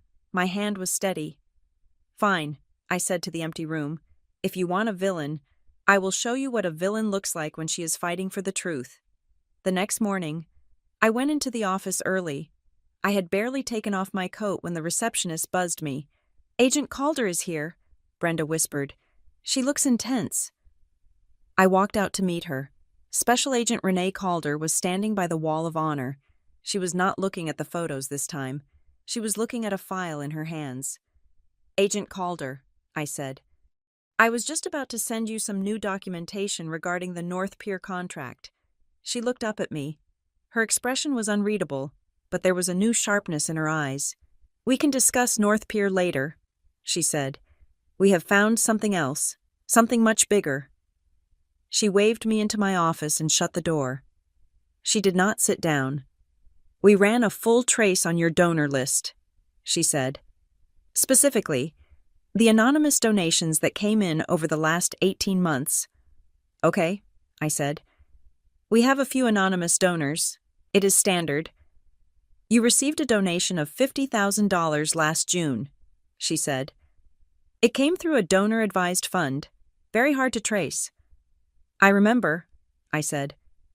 "It allowed us to renovate the kitchen at the intake center. It was a godsend." "It was not a godsend, Ms. Sanders. It was a wash cycle." She placed a bank record on my desk. "We pierced the veil of the fund," she said. "The money originated from an offshore account in the Cayman Islands. That account has been flagged by the FBI for connection to a real estate fraud scheme involving commercial loans." I stared at her. "I do not understand. Who sent the money?" "The offshore account is controlled by a holding company," Calder said, "and the primary beneficiary of that holding company is the Harlan Family Trust." The room seemed to tilt. The Harlan Family Trust. Blake's family money. "Wait," I said, my mind racing. "Are you saying Blake Harlan donated $50,000 to me?" "I am saying that Blake Harlan took dirty money from a fraud scheme, moved it through an offshore account, and then donated it to your nonprofit to clean it," Calder said. "He turned illegal cash into a tax-deductible charitable contribution, and then, based on your North Pier invoices, he likely pulled the money right back out through the fake repair contracts." She leaned over the desk. "This is not just embezzlement, Ms. Sanders. This is money laundering. It is a federal racketeering charge. And right now, you are the one holding the bag because the money ended up in your account." I sat back in my chair. It was worse than I thought. Blake was not just stealing from me. He was using Harbor Bridge as a washing machine for crimes he was committing elsewhere. He was using the veterans, men and women who had bled for this country as a cover for his dirty financial games. And Mallory had reported me. If the IRS investigated me for fraud, they would find the misused funds. They would see the money coming in and the money going out to the shell company. They would assume I was the one doing the laundering. Blake and Mallory had built a frame so perfect, so diabolical, that it was almost a work of art. "Agent Calder," I said, "I need to show you an email I received from my sister." I looked at her.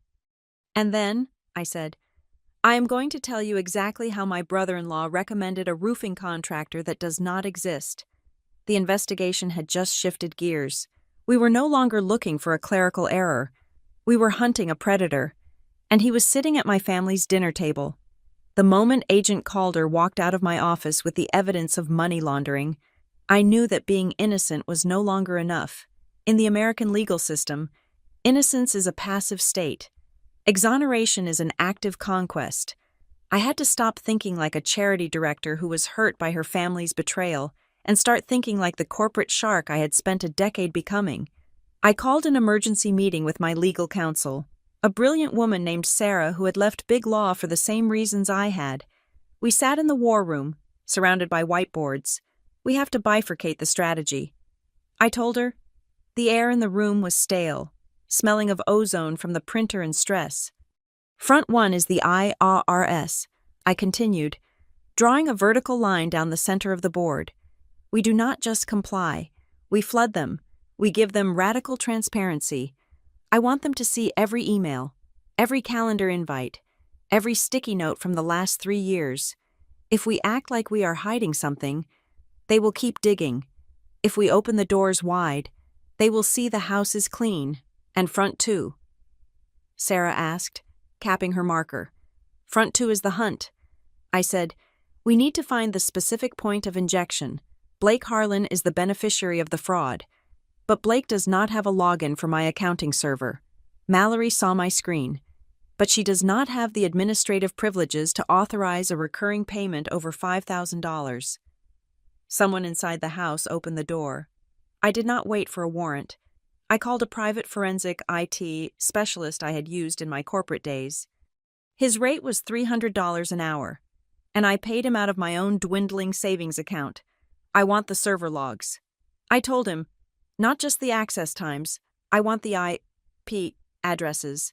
I want to know exactly whose credentials were used to approve the North Pier contract and every subsequent invoice. It took him 6 hours. At 4 o'clock in the afternoon, he turned his laptop screen toward me. Here is your anomaly, he said. He pointed to a line of code that represented a login event. On October 12th, at 2:30 in the morning, a user logged into the financial system. They accessed the vendor management module. They uploaded the North Pier contract. Then, they bypassed the dual signature requirement by flagging the project as an emergency infrastructure repair, which allows for a single executive approval. Who was the user, I asked, leaning in. The username is T-Mims Treasurer. The specialist said. I felt a cold weight settle in my stomach. Trevor Mims. Trevor was not just my board treasurer. He was my father's oldest friend. He had taught me how to swing a golf club when I was 12. He was the man who gave the toast at my parents' 40th anniversary party. He was the uncle who always slipped me a $20 bill at Christmas. I looked at the item P, address associated with the login. It does not match Trevor's home address. The specialist noted, it traces back to a secure Wi-Fi network at the Commonwealth Club. My jaw tightened. The Commonwealth Club was the private members-only establishment where my father and Trevor spent their Tuesday evenings. I did not call Trevor.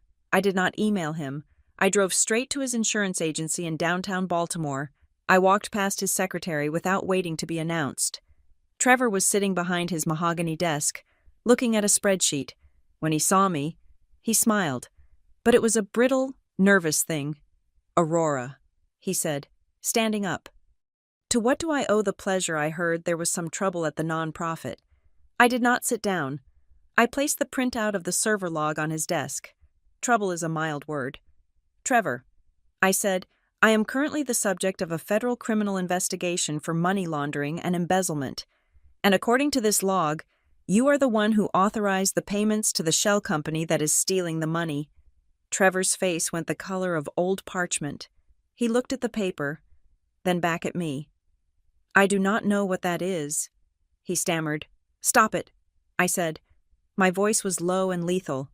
You logged in at 2:30 in the morning from the club. You approved North Pier. Why? He sank back into his chair. He looked suddenly very old. It was just a favor. Aurora, he whispered. Blake said he had a client who needed a contract to show some cash flow for a loan application. He said it was just paper. He said the work would get done, the money would cycle through, and the nonprofit would get a discount on the repairs. He called it a win-win. A win-win, I repeated, my voice rising. Trevor, he is using us to wash dirty money, and you gave him the keys to the bank vault. I didn't know Trevor pleaded. He is family. Aurora, he is your brother-in-law. We are in the investment club together. He pitched it as a creative financing vehicle. He said Gordon was okay with it. I froze. He said my father was okay with it. Trevor hesitated. He rubbed his face with his hands. He implied that Gordon knew. He said it was a way to help the family portfolio while helping your little project. I felt a wave of nausea. My father. Did he know? Or was Blake using my father's name to manipulate Trevor? Just like he used my nonprofit to manipulate the IRS and the whistleblower complaint I asked? Did you write that? No, Trevor looked genuinely horrified. I would never call the feds. Aurora, you know that. I hate the IRS. Then who forwarded the internal emails I asked? The complaint cited internal contract codes. Those codes were in the emails you received confirming the payments. Trevor looked down at his hands. I forwarded them to Blake. He admitted. He asked for confirmation that the payments went through. He said he needed them for his records. I had the chain of custody. Trevor approved the fraud. Trevor sent the proof to Blake. Blake or Mallory used that proof to write the complaint against me. I walked out of Trevor's office. I had enough to bury him. I could hand him to Agent Calder on a silver platter, but I needed to be smart. If I sacrificed Trevor now, Blake might spook and destroy the money trail before we could recover the funds. I needed to package this perfectly. I went back to Harbor Bridge. It was late, almost 9 in the evening. The building was quiet. Save for the hum of the vending machine in the hallway, I was startled to see a figure standing near the entrance of the administrative wing. He was wearing jeans and a hoodie, carrying a toolbox. It was Grant Mercer. I stopped. Agent Mercer. He held up a hand. Not Agent, just Grant. And I'm here to fix the loose railing on the front steps. I signed the volunteer sheet at the front desk. It is all above board. I looked at him. He was risking his career just being here, even as a volunteer. The optics were dangerous. The railing is fine, Grant, I said. It was a little wobbly, he said. He walked over to me, keeping his distance. His eyes scanned the hallway, checking for cameras or witnesses. I cannot talk to you about the case, he said softly. I cannot give you advice. I cannot interfere. I know, I said. But, he continued, looking at the wall behind me, if I were a person trying to explain a complex financial pattern to a federal agent who is overworked and understaffed, I would not just dump 1,000 pages of logs on her desk. I listened. I did not breathe. Agents look for intent, he murmured. If you show them a mess, they see negligence. If you show them a map, they see a crime scene. You need to show the separation. Show 2 distinct timelines. Timeline A is the legitimate operation of the nonprofit. Timeline B is the parasite. Color-code it. Make it so simple a jury could read it in 10 seconds. Show that the parasite only feeds when the host is looking the other way. He shifted his toolbox. Also, he added, agents hate being used. If an agent realizes that the person who called them is actually the criminal, they tend to get very aggressive. The IR does not like being weaponized. He looked at me then. For a second, the barrier between us dropped. I saw the man who had slept in the cold. I saw the gratitude that he could not speak aloud. Fix the railing, I said. And thank you. He nodded and walked out to the front steps. I went into my office and did exactly what he said. I spent the entire night building a visual timeline. I used red for North Pier transactions. I used blue for legitimate Harbor Bridge operations. I overlaid the login times. Every blue transaction happened between 9 in the morning and 6 in the evening, my working hours. Every red transaction happened between midnight and 3 in the morning, or on weekends.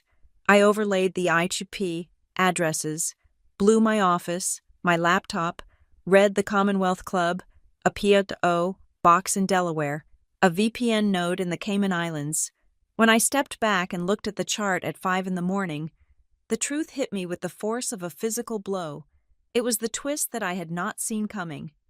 I had been asking myself why Mallory would report me if she and Blake were stealing. I thought it was just hate. I thought it was just family drama. But looking at the dates, I saw the pattern. The North Pier theft had been going on for 4 months. It was small, subtle. Then, 3 weeks ago, Blake had ramped up. The withdrawals jumped from $4,000 to $12,000. He was getting greedy. He was draining the account faster. He knew that eventually. I would notice. I was too obsessive not to. The IRS complaint was not an attack. It was a distraction. They threw a flashbang grenade into the room. By calling the IRS on me, they ensured that my entire focus and the focus of my staff would be on defending the old books. The past 3 years of audits. They knew I would be consumed by the fear of losing our status. They knew the chaos would cover their tracks. They wanted the IRS to freeze the accounts. If the accounts were frozen, the contractors, North Pier, would have a legal excuse to stop working and disappear. They could claim non-payment, void the contracts, and vanish into the ether with the money they had already stolen. And because the IRS was looking at me, the director, for fraud, the investigators would assume the missing money was my fault. It was brilliant. It was a heist disguised as a whistleblower complaint. They were not trying to get me fired. They were trying to use the federal government to close the loop on their money laundering scheme so they could walk away clean. I stared at the chart. "You underestimated one thing," I whispered to the empty room. They underestimated the fact that I did not panic. They underestimated the fact that I kept everything, and most of all, they underestimated the fact that the agent they sent to destroy me was a man who owed his life to the very institution they were trying to rob.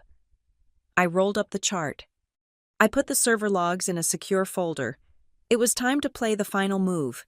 I was not just going to clear my name.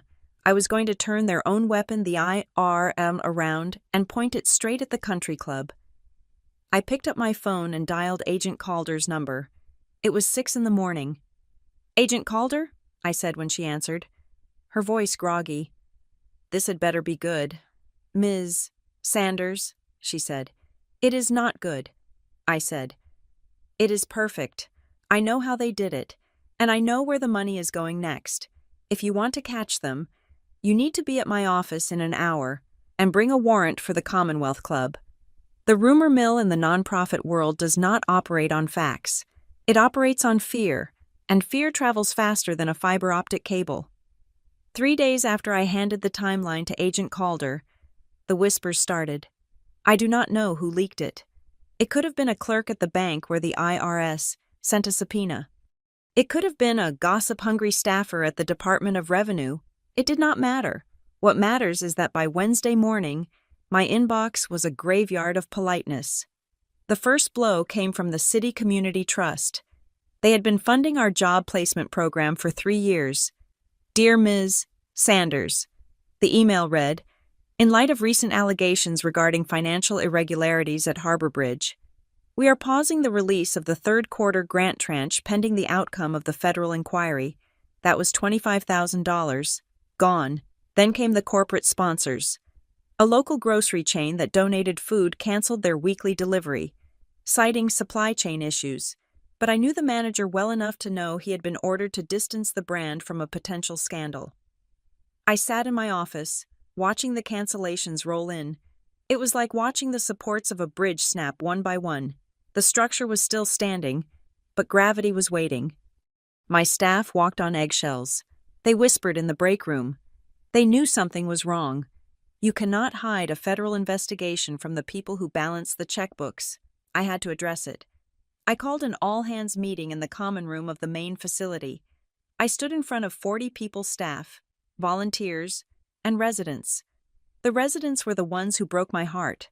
Men and women who had carried rifles in deserts and jungles, now looking at me with the terrified eyes of children who are afraid their foster parents are about to send them back. "There are rumors going around," I said. My voice was steady, though my hands were shaking behind the podium. "You may hear that we are under review. That is true. We are cooperating fully with a government audit." A hand went up. It was old Mr. Henderson, a Vietnam vet in a wheelchair. "Are they going to close us down?" "Aurora?" he asked. I got nowhere else to go. The room went silent. "No," I said. It was a lie, or at least a hope disguised as a promise. No one is closing us down. No one is losing their bed. I have a contingency fund. I will pay the electric bill out of my own pocket if I have to. I will sleep in my car before I let any of you sleep on the street. It was the right thing to say, but as I looked at their relieved faces, I felt a heavy stone of guilt in my gut. I did not have a contingency fund. I had emptied my savings to pay the forensic IT guy. If the donors stayed away for another month, we were finished. That night, I had to put on a different kind of mask.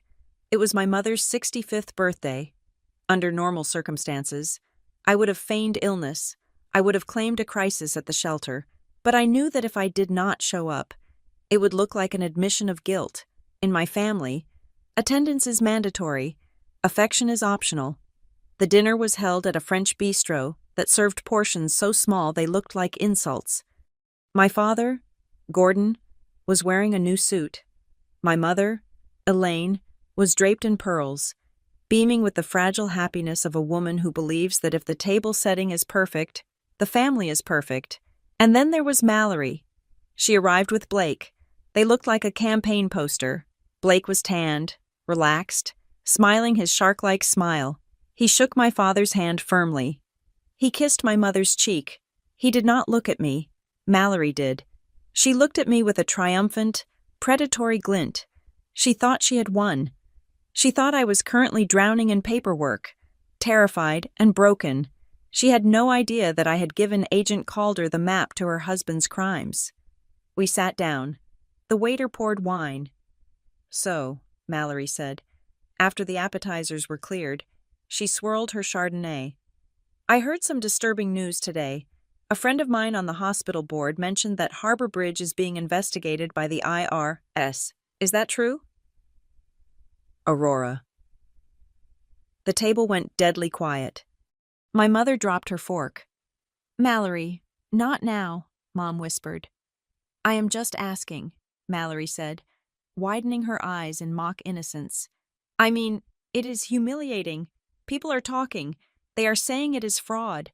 I just want to know if I need to tell my friends that my sister is going away for a while." My father put down his wine glass. His face was darkening. "Is this true? Aurora?" he demanded. "Are you being investigated?" I cut a piece of my steak. I chewed it slowly. I swallowed. "Yes," I said. "There is an investigation." "God in heaven," my father hissed. "The shame of it. Do you have any idea what this does to our name, to Blake's reputation?" Blake cleared his throat. "It is unfortunate, really. We tried to warn her about proper compliance. Non-profits are tricky beasts."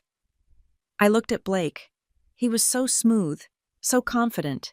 He truly believed he was untouchable.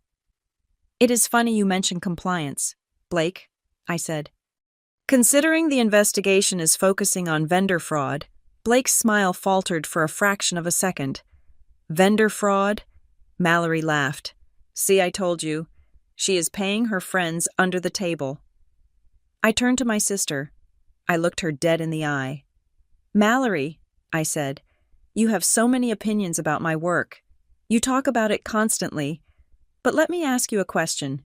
In 8 years, have you ever set foot in one of my facilities?" "What?" She blinked. 8 years, I repeated. 3 locations, hundreds of veterans. Have you ever visited? Have you ever brought a meal? Have you ever shaken a hand? Do you even know the address of the main office without looking it up on Google Maps?" "I am busy," she stammered. "I have a practice. I donate." "You do not donate," I said. "You criticize. You sit in your ivory tower and judge work that you are too squeamish to even look at. You call it a scam because you cannot imagine doing something for nothing. But you know what? That is fine. Stay in your tower. But do not pretend you care about the integrity of the organization. You do not care about the veterans. You only care about the mirror." "That is enough." My father slammed his hand on the table. The silverware jumped. "You will not speak to your sister that way. She is a success. She is not the one bringing federal agents to our doorstep. You are a disgrace. Aurora, you have always been stubborn. But this This is criminal incompetence. It is criminal, I agreed, looking at Blake. But not incompetence. I stood up. I placed my napkin on the table. Happy birthday, Mom, I said. I am sorry I cannot stay for the cake. I have to go meet with my lawyer. We are preparing to hand over the final evidence. I walked out. I felt their eyes boring into my back. I felt the heat of their judgment.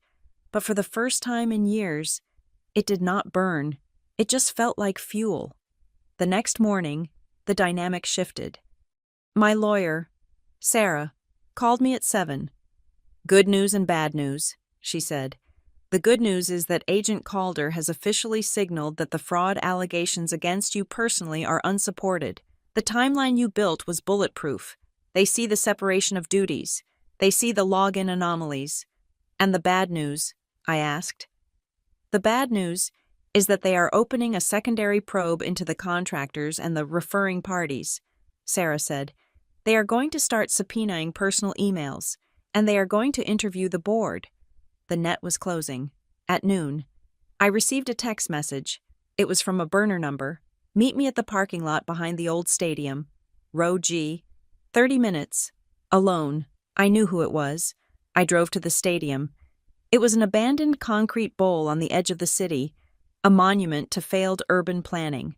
I parked in row G. A sedan pulled up next to me. The window rolled down. It was Trevor Mims. He looked terrible. He had not shaved in 2 days. His eyes were red-rimmed and darting around nervously. Get in, he said. I locked my car and climbed into his passenger seat. The car smelled of stale fast food and panic. They called me, Trevor said. His voice was shaking. The FBI, not the IRS, the FBI. They asked about the Cayman account. I told you they would, I said. I cannot go to prison. Aurora, he said, gripping the steering wheel. I have a pacemaker. I have grandkids.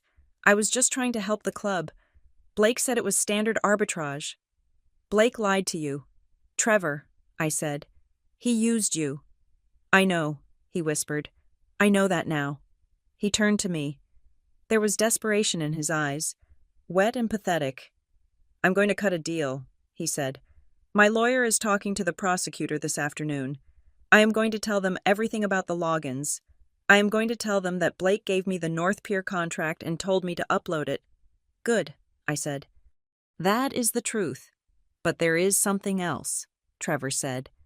Something you need to know. Something I'm going to give them to show I was manipulated. He reached into his jacket pocket and pulled out a folded piece of paper. It was a printout of an email chain. I told you I forwarded the internal emails to Blake, he said, but I did not tell you about the request regarding the IRS. I took the paper. It was an email from Mallory to Trevor. Dated 5 weeks ago. Subject: Quick question, Uncle Trevor. I'm worried about Aurora. I think she is in over her head. If someone were to theoretically report a nonprofit for checking into, what are the specific phrases that make the IRS pay attention? I do not want a generic form. I want the nuclear option. What triggers an immediate audit? Below that was Trevor's reply, reluctant, but helpful. He had given her a list of buzzwords: gross misappropriation, executive inurement, shell vendor, kickback. But it was Mallory's next reply that made my blood freeze. Thanks. And can you send me the template for the whistleblower form? I want to make sure the language is perfect. We need to make sure they freeze the assets immediately. It is for her own good. If the money stops, she has to stop. I stared at the paper. Mallory had not just reported me. She had engineered the kill shot. She had specifically asked how to freeze the assets. She knew. She might not have known the details of Blake's laundering, but she knew that freezing the money would destroy the shelter. She knew it would leave the veterans on the street, and she did it anyway. She wanted the maximum amount of damage in the shortest amount of time. She played you, Trevor, I said softly. She used your knowledge to build the bomb, and then she dropped it on her own sister. I thought she was trying to stage an intervention. Trevor wept. She said she just wanted to force you to close the doors so you would come back to the family firm. I didn't know she was going to call the criminal division. I folded the paper and put it in my pocket. "You are going to give this to the prosecutor?" I asked. "Yes," Trevor said. "It proves I was not the mastermind. It proves I was just following requests from the family." "Do it," I said. "Save yourself, Trevor." I got out of the car. I stood in the empty parking lot, the wind whipping my hair across my face. The betrayal was complete. My brother-in-law was a thief. My father's best friend was a coward. And my sister was something far worse than I had ever imagined. She was not just jealous. She was an architect of ruin. She had asked for the nuclear option. I looked toward the city skyline. "Okay, Mallory," I whispered. "You wanted nuclear. You are about to get the fallout." I got back in my car. I did not go home. I drove to the one place where I knew I could find an ally who understood exactly what it meant to be collateral damage in a rich man's war. I drove to find Grant Mercer, not as an agent, but as a witness. The conference room at the Internal Revenue Service field office was a windowless box painted a color I can only describe as bureaucratic beige. The air conditioning was set to a temperature that felt designed to keep people awake but uncomfortable. I sat on one side of the metal table. Sarah, my lawyer, sat next to me. On the other side sat Special Agent Renee Calder and her supervisor, a man with gray hair and a face carved out of granite. There was a silence in the room that lasted for a solid 30 seconds. It was the kind of silence that usually precedes a sentencing. Agent Calder opened the file in front of her. It was thick, filled with the thousands of pages of documentation I had provided the receipts, the ledgers, the payroll records, and the damning timeline of the North Pier injections. "Ms. Sanders," Calder began. Her voice was devoid of the accusatory edge it had carried 2 weeks ago. "We have completed our primary audit of Harbor Bridge veterans' housing for the fiscal years 2021 through 2023. I clasped my hands under the table to stop them from shaking. "We have found no evidence of fraud, embezzlement, or misuse of funds on the part of the organization or its director," she said. The breath I let out was shaky. "In fact," the supervisor added, looking over his reading glasses, "your record-keeping is among the most diligent we have seen in the nonprofit sector. Your overhead ratios are well below the industry average. 92 cents of every dollar goes directly to program services. That is exceptional." "Thank you," I whispered. "However," Calder continued, and she leaned forward, "the investigation is not closed. It is shifting focus." She tapped the file with her index finger. "The initial complaint filed against you was incredibly specific," she said. "It cited internal accounting codes. It cited specific transaction dates. It was drafted with a level of insider knowledge that is inconsistent with a casual observer. It was designed to trigger an immediate freeze of assets." "I know," I said. "We know you know," Calder said. Her eyes met mine, and for the first time, I saw a flicker of professional respect. "We have reviewed the evidence regarding the North Pier contract. We have reviewed the login logs provided by your forensic specialist, and we have reviewed the affidavit provided by Mr. Trevor Mims." She paused, letting the weight of the name hang in the air. "We are now treating the original whistleblower complaint as a potential act of malicious interference and filing a false report," Calder said. "Furthermore, the financial patterns associated with the North Pier vendor, specifically the flow of funds from the Harlan Family Trust through offshore entities and back into your accounts, have triggered a separate criminal inquiry into money laundering and wire fraud."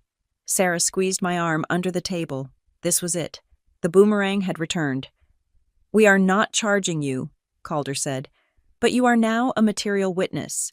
We need you to maintain strict confidentiality regarding the ongoing probe into Mr. Harlan and the associated entities." "I understand," I said. "One more thing," Calder said, closing the file. "The person who filed the complaint the language used suggests they believed they were performing a public service, but the result was an attempt to dismantle a functioning aid organization. The government does not take kindly to being used as a weapon in a family feud. Ms. Sanders." I walked out of that building into the bright, harsh sunlight of the afternoon. I did not feel like celebrating. I did not feel like popping a cork. I felt the cold, hard clarity of a surgeon who has just cut out a tumor and is now looking at the scar it left behind. I went straight back to the office. I did not go to lunch. I sat down at my desk and drafted a formal letter to North Pier Management. Notice of immediate termination for cause. Pursuant to the breach of contract regarding falsified service records and failure to perform duties, I typed it out with mechanical precision. Then I drafted a second letter to the bank, instructing them to freeze the escrow account that held the disputed payments. I was not just stopping the theft. I was impounding the getaway car. I sent the letters via certified mail. Then, I sat back and waited. It took exactly 3 hours. My phone rang at 4:15 in the afternoon. The caller, flashed a name that used to mean safety, success, and family, Blake Harlan. I stared at the phone. It rang 4 times before I picked it up. "This is Aurora," I said. "Aurora? Hey." Blake's voice came through the speaker. It was different. The smooth, confident baritone of the venture capitalist was gone. It was higher, tighter. There was a tremor in it that sounded like a cracked glass. "Listen, I have been trying to reach you. We need to talk." "I am busy, Blake," I said. I know, he said quickly. "Look, Trevor called me. He is confused. He thinks there is some big misunderstanding with the accounts. I just wanted to clear the air before this gets blown out of proportion." "It is already out of proportion, Blake," I said. "It is in the federal record." "Right. Well, that is what I mean," he laughed. A nervous, hacking sound. "Bureaucracy. Right. Listen, Aurora, I was thinking. Harbor Bridge does great work, really great work. And I know you have been stressed about funding. The Harlan Trust, we are looking to make a significant charitable contribution this quarter. A legacy gift. $200,000. I closed my eyes. He was trying to buy me. He thought that if he filled the hole he had dug with enough cash, I would stop looking at the shovel. "Is that an offer, Blake?" I asked. "Call it a show of faith," he said. "Family supporting family. We could wire it tomorrow. No strings attached. Just, maybe we handle the North Pier wind down quietly, internal accounting adjustment, no need to involve outsiders." "I see," I said. "So you want me to accept $200,000 in exchange for burying the evidence of the $80,000 you stole?" "I didn't steal anything," he snapped, his voice cracking. "It was a management fee. It was standard practice, Aurora. Do not be stupid. Think about what that money could do for your veterans. You could fix the roof for real." "Blake," I said, my voice ice cold, "I want you to listen to me very carefully. If you want to discuss a donation, or a settlement, or any financial matter regarding Harbor Bridge, you will send the proposal to my work email address. You will copy my legal counsel, and you will never call my personal cell phone regarding business again. Aurora, wait. If you do not put it in writing, it does not exist," I said. "And Blake, if you send that email offering money in exchange for silence, my lawyer will attach it to the file we just sent to the FBI as evidence of witness tampering." I hung up. My hands were steady. I felt a strange sense of calm. The power dynamic had shifted. For 8 years, Blake had been the one with the checkbook, the one with the power. Now, he was just a desperate man realizing that his money could not buy the one thing he needed: integrity. 10 minutes later, my text messages started blowing up. "Mallory. Pick up the phone. Aurora. Please. Mom is crying. Dad is having chest pains. What are you doing? We are sisters. You cannot let them take Blake." I read them. I did not reply. Mallory was panicking. The reality was setting in. She had pulled the lever to drop the trap door, expecting me to fall. Instead, she was the one standing on it. She realized now that the nuclear option she had asked for was not a precision strike. It was a bomb, and she was standing at ground zero. I left the office at 6. I drove to my parents' house. I did not want to go, but I knew I had to face them one last time before the indictment came down. They were in the living room. It was a tableau of misery. My mother was weeping on the sofa, clutching a tissue.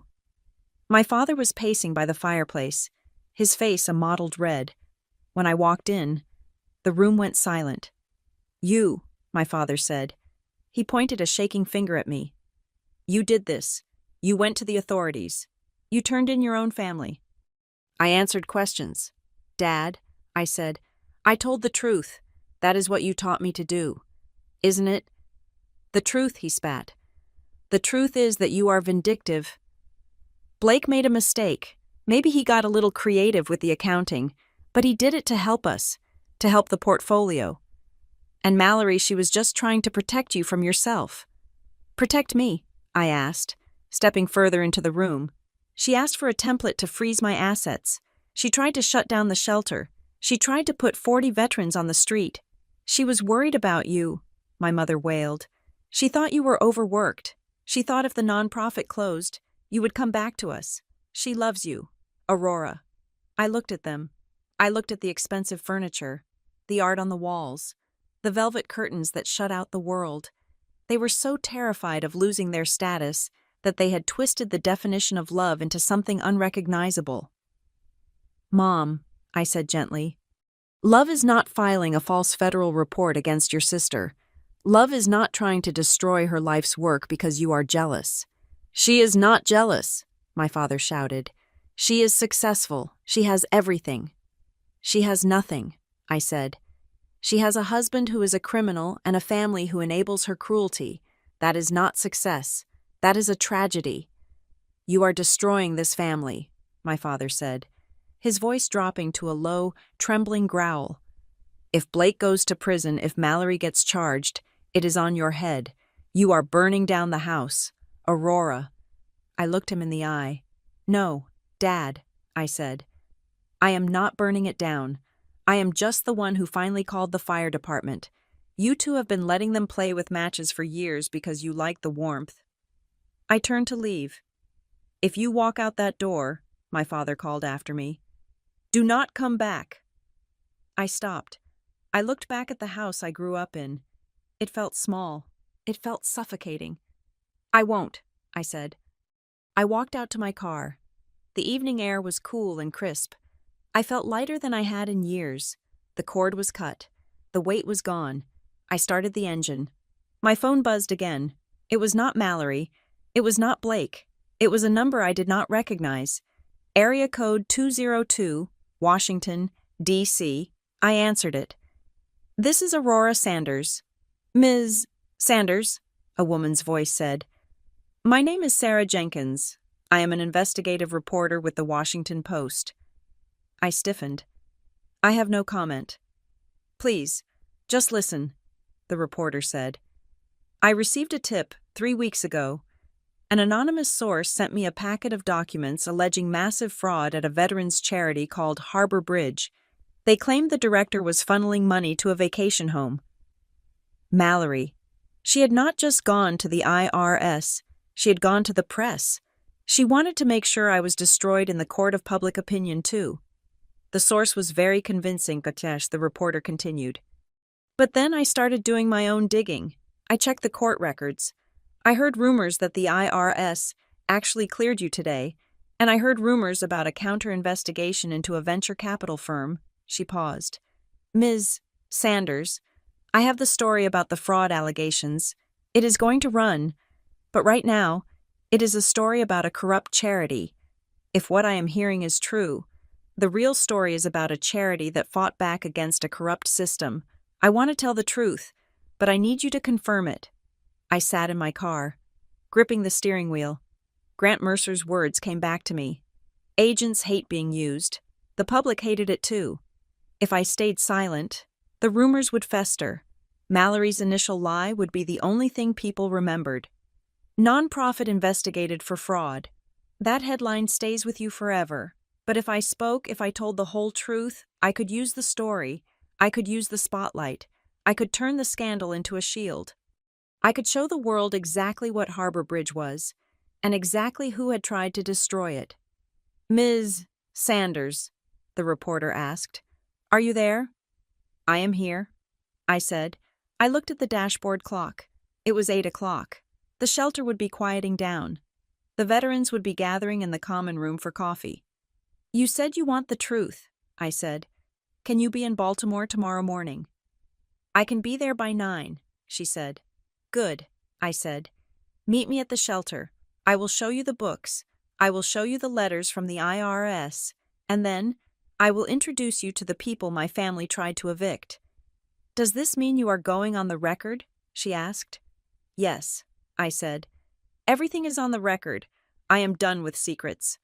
I hung up the phone. I put the car in gear. I was not going home to my apartment. I was going to Harbor Bridge. I was going to sleep on the cot in the office. I needed to be there. I needed to be ready. Because tomorrow, I was not just a director defending a nonprofit. I was a prosecutor making my opening statement to the world. And my sister was about to learn that when you demand attention, you had better be ready for the close-up.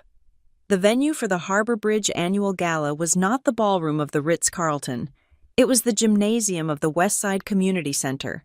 The floors were varnished wood, scuffed by decades of basketball games. The lighting was not crystal chandeliers, but strings of warm, white fairy lights draped across the rafters. The tablecloths were simple linen, and the centerpieces were not orchids, but framed photographs of the men and women we had housed.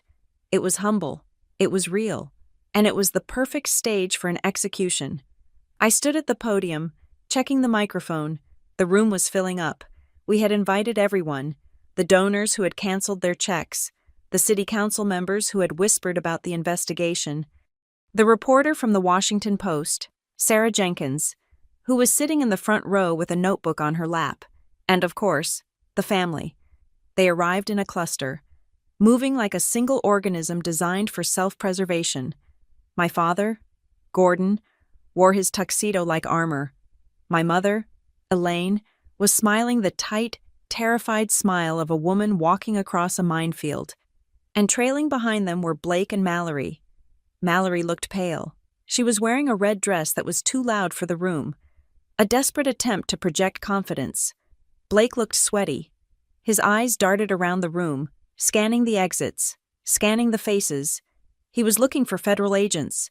He did not see Agent Renee Calder. She was standing in the back, near the refreshments, wearing a plain black dress. She was not there on duty. She was there to watch the dominoes fall.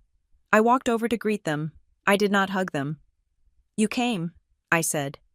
"We are here to support you," my father said, his voice loud enough for the nearby donors to hear. "The Sanders family always stands together during difficult transitions." "It is not a transition, Dad," I said. "It is a celebration." I looked at Mallory. She could not meet my eyes. She was clutching her clutch bag so hard her knuckles were white. "Hello, Mallory," I said. "I'm glad you are here. I wanted you to see the wall." I gestured to the far side of the gymnasium. We had moved the wall of honor from the hallway to the event. It was 20 feet long, hundreds of faces. "It is very rustic," Mallory murmured. "It is honest," I said. I turned and walked back to the stage. It was time. I tapped the microphone. The room went quiet.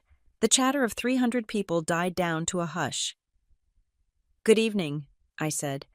"Thank you all for coming. I know there have been rumors circulating about Harbor Bridge over the last few weeks. I know many of you have had questions about our integrity, our finances, and our leadership." I saw Blake shift in his seat. He took a sip of water. "I am not going to stand here and give you a spreadsheet," I continued. "I am going to give you the truth. But first, I want to introduce you to someone who knows the value of $1 better than any of us." I gestured to the side of the stage. "Please welcome Grant." Grant Mercer walked up the steps. He was not wearing his federal badge. He was wearing a simple gray suit. He looked strong. He looked healthy. He stood at the microphone and looked out at the crowd. He found my parents in the second row. He locked eyes with them. "My name is Grant," he said. 4 years ago, I was a ghost." The room was so silent you could hear the hum of the ventilation system. "I served 6 years in the infantry," Grant said. "I came home with a medal in my pocket and a noise in my head that wouldn't stop. I lost my job. I lost my wife. I lost my dignity. By the winter of 2020, I was sleeping in a Honda Civic behind a grocery store. It was 10 degrees outside. I watched my mother. Her hand went to her mouth. I had given up, Grant continued. I was ready to let the cold take me. I thought I was trash. I thought I was a burden. He pointed to the photo wall. Then I met Aurora, he said. She didn't ask me for my credit score. She didn't ask me why I was a failure. She gave me a key. She gave me a coffee. And she told me that my life was worth saving. Grant paused. His voice thickened with emotion. Saving me was not about the money, he said. It cost maybe $50 a night to house me. But the value, you cannot put a price on being looked at like a human being again. That is what this place does. It does not just build roofs. It rebuilds men. He looked directly at Mallory. Anyone who tries to tear this place down, Grant said, his voice hard as steel, is not attacking a business. They are attacking the only lifeline that thousands of us have left. Grant stepped back. The applause was not polite. It was thunderous. People were standing. I saw tears on the faces of the donors who had frozen their grants just days ago. My father was not clapping. He was staring at Grant with a look of profound confusion. He was realizing, for the first time, that the charity case his daughter ran was actually a powerhouse of redemption. I took the microphone back. Thank you, Grant, I said. I placed a single piece of paper on the podium. Yesterday, I said, the Internal Revenue Service concluded a comprehensive audit of Harbor Bridge veterans' housing. I held up the paper. We have been cleared of all allegations of fraud, I said. The finding was that our organization operates with 0% financial irregularity regarding our internal funds. A wave of relief washed over the room. There were cheers. However, I said, cutting through the noise, the investigation did find something. The room went deadly quiet again.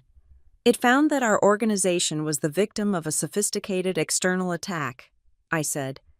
A predatory vendor, hiding behind a shell company, attempted to siphon funds from our repair budget.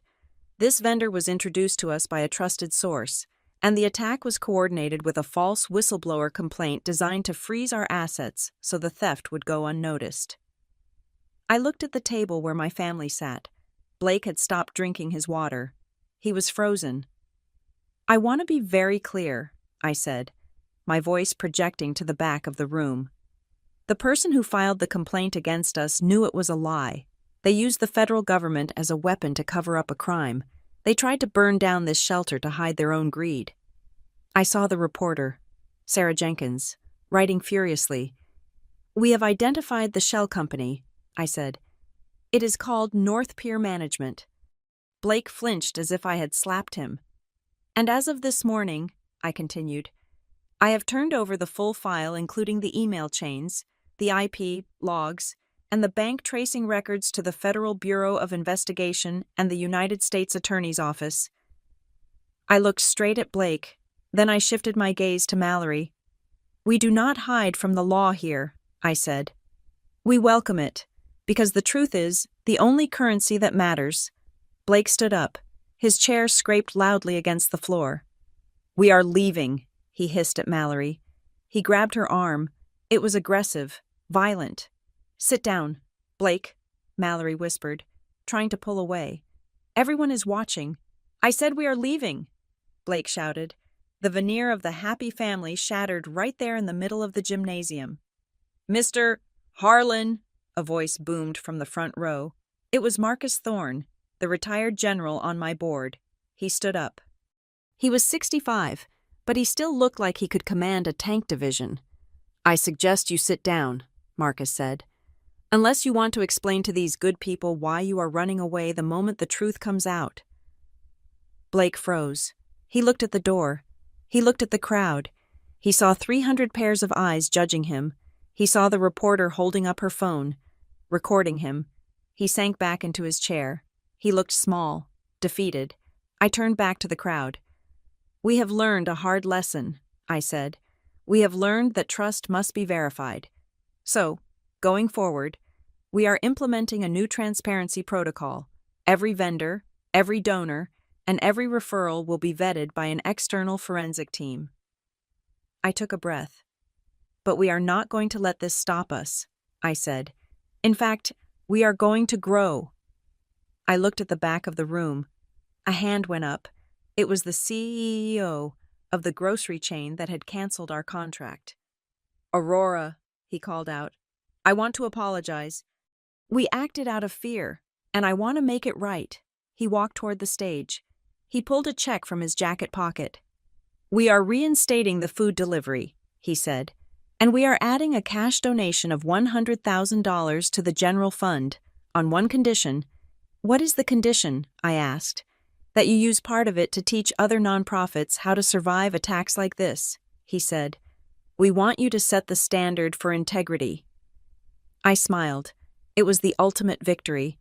The attack that was meant to destroy my reputation had just become the foundation of my legacy. Accepted, I said. The gala ended an hour later. It was a triumph. The donors were energized. The staff was beaming. As the crowd thinned out, I saw my mother standing near the exit. She was alone. My father was outside, arguing with Blake in the parking lot. I could see them through the glass doors. My father was pointing a finger in Blake's face. The alliance was broken. My mother waved me over. Aurora, she said. Her voice was trembling. Can we go somewhere private? Just for a minute. I think we need to discuss how to handle this with the family lawyers. I looked at her. She was still trying to manage the image. She was still trying to fix the cracks in the porcelain. There is nothing to discuss, Mom, I said. But Blake, she whispered, and Mallory, if they get charged, it will be in the papers. It will destroy us. It will not destroy us, I said. It will destroy the lie you have been living. Aurora, please, she begged. Family protects family. I shook my head. No, Mom, I said. Family is the place where you are supposed to be safe. Family is not a cartel where you bury the bodies together. You watch them try to dismantle my life. You watch them try to hurt Grant and the others, and you said nothing because you wanted to keep the peace. I stepped back. I am done keeping the peace, I said. I am keeping the books. And my books are clean. I walked away from her. I did not look back. I found Mallory standing by the wall of honor. Blake had left her there. He was presumably on the phone with his criminal defense attorney. Mallory was staring at a specific photo. It was the picture of Grant from 4 years ago. The hollow cheeks. The desperate eyes. She looked from the photo to the man standing across the room, laughing with a group of veterans. She heard my footsteps. I didn't know, she whispered. She did not turn around. You didn't know what? I asked. I didn't know he was real, she said. I thought they were just numbers. I thought you were just making it up to look good. That is the difference between us, Mallory, I said. You look at people and see props. I look at them and see people. She turned to face me. Her makeup was smeared. The arrogance was gone. She looked like a little girl who had broken a vase and realized she couldn't glue it back together. What is going to happen to me? She asked. The IRS is reviewing your complaint for malicious intent, I said, and the FBI will likely want to know how much you knew about Blake's laundering. If you are lucky, you will just get probation and a massive fine. If you are unlucky, well, you might need a good lawyer. I am sorry, she sobbed. I know, I said, but sorry does not fix the roof. Only work does that. I left her there, weeping in front of the faces of the people she had tried to erase. I walked out of the gymnasium and into the cool night air. The parking lot was emptying. I saw Grant waiting by my car. You did good, boss, he said. We did good, I corrected him. My phone buzzed in my pocket. It was the emergency line. I pulled it out. It was 11:30 at night. Harbor Bridge, I answered. This is Aurora. Ma'am, a voice on the other end cracked. It was young, scared. I heard you guys help vets. I am at the bus station. I haven't eaten in 2 days. I don't know where else to call. I looked back at the gala. I looked at the ruin of my family and the rise of my organization. The drama was over. The work remained. "Do not hang up," I said to the stranger on the phone. "I am coming to get you. Stay right where you are. You are not alone anymore." I got into my car, I started the engine, and I drove into the darkness to bring someone into the light. Thank you so much for listening to this story. I would love to know where you are tuning in from.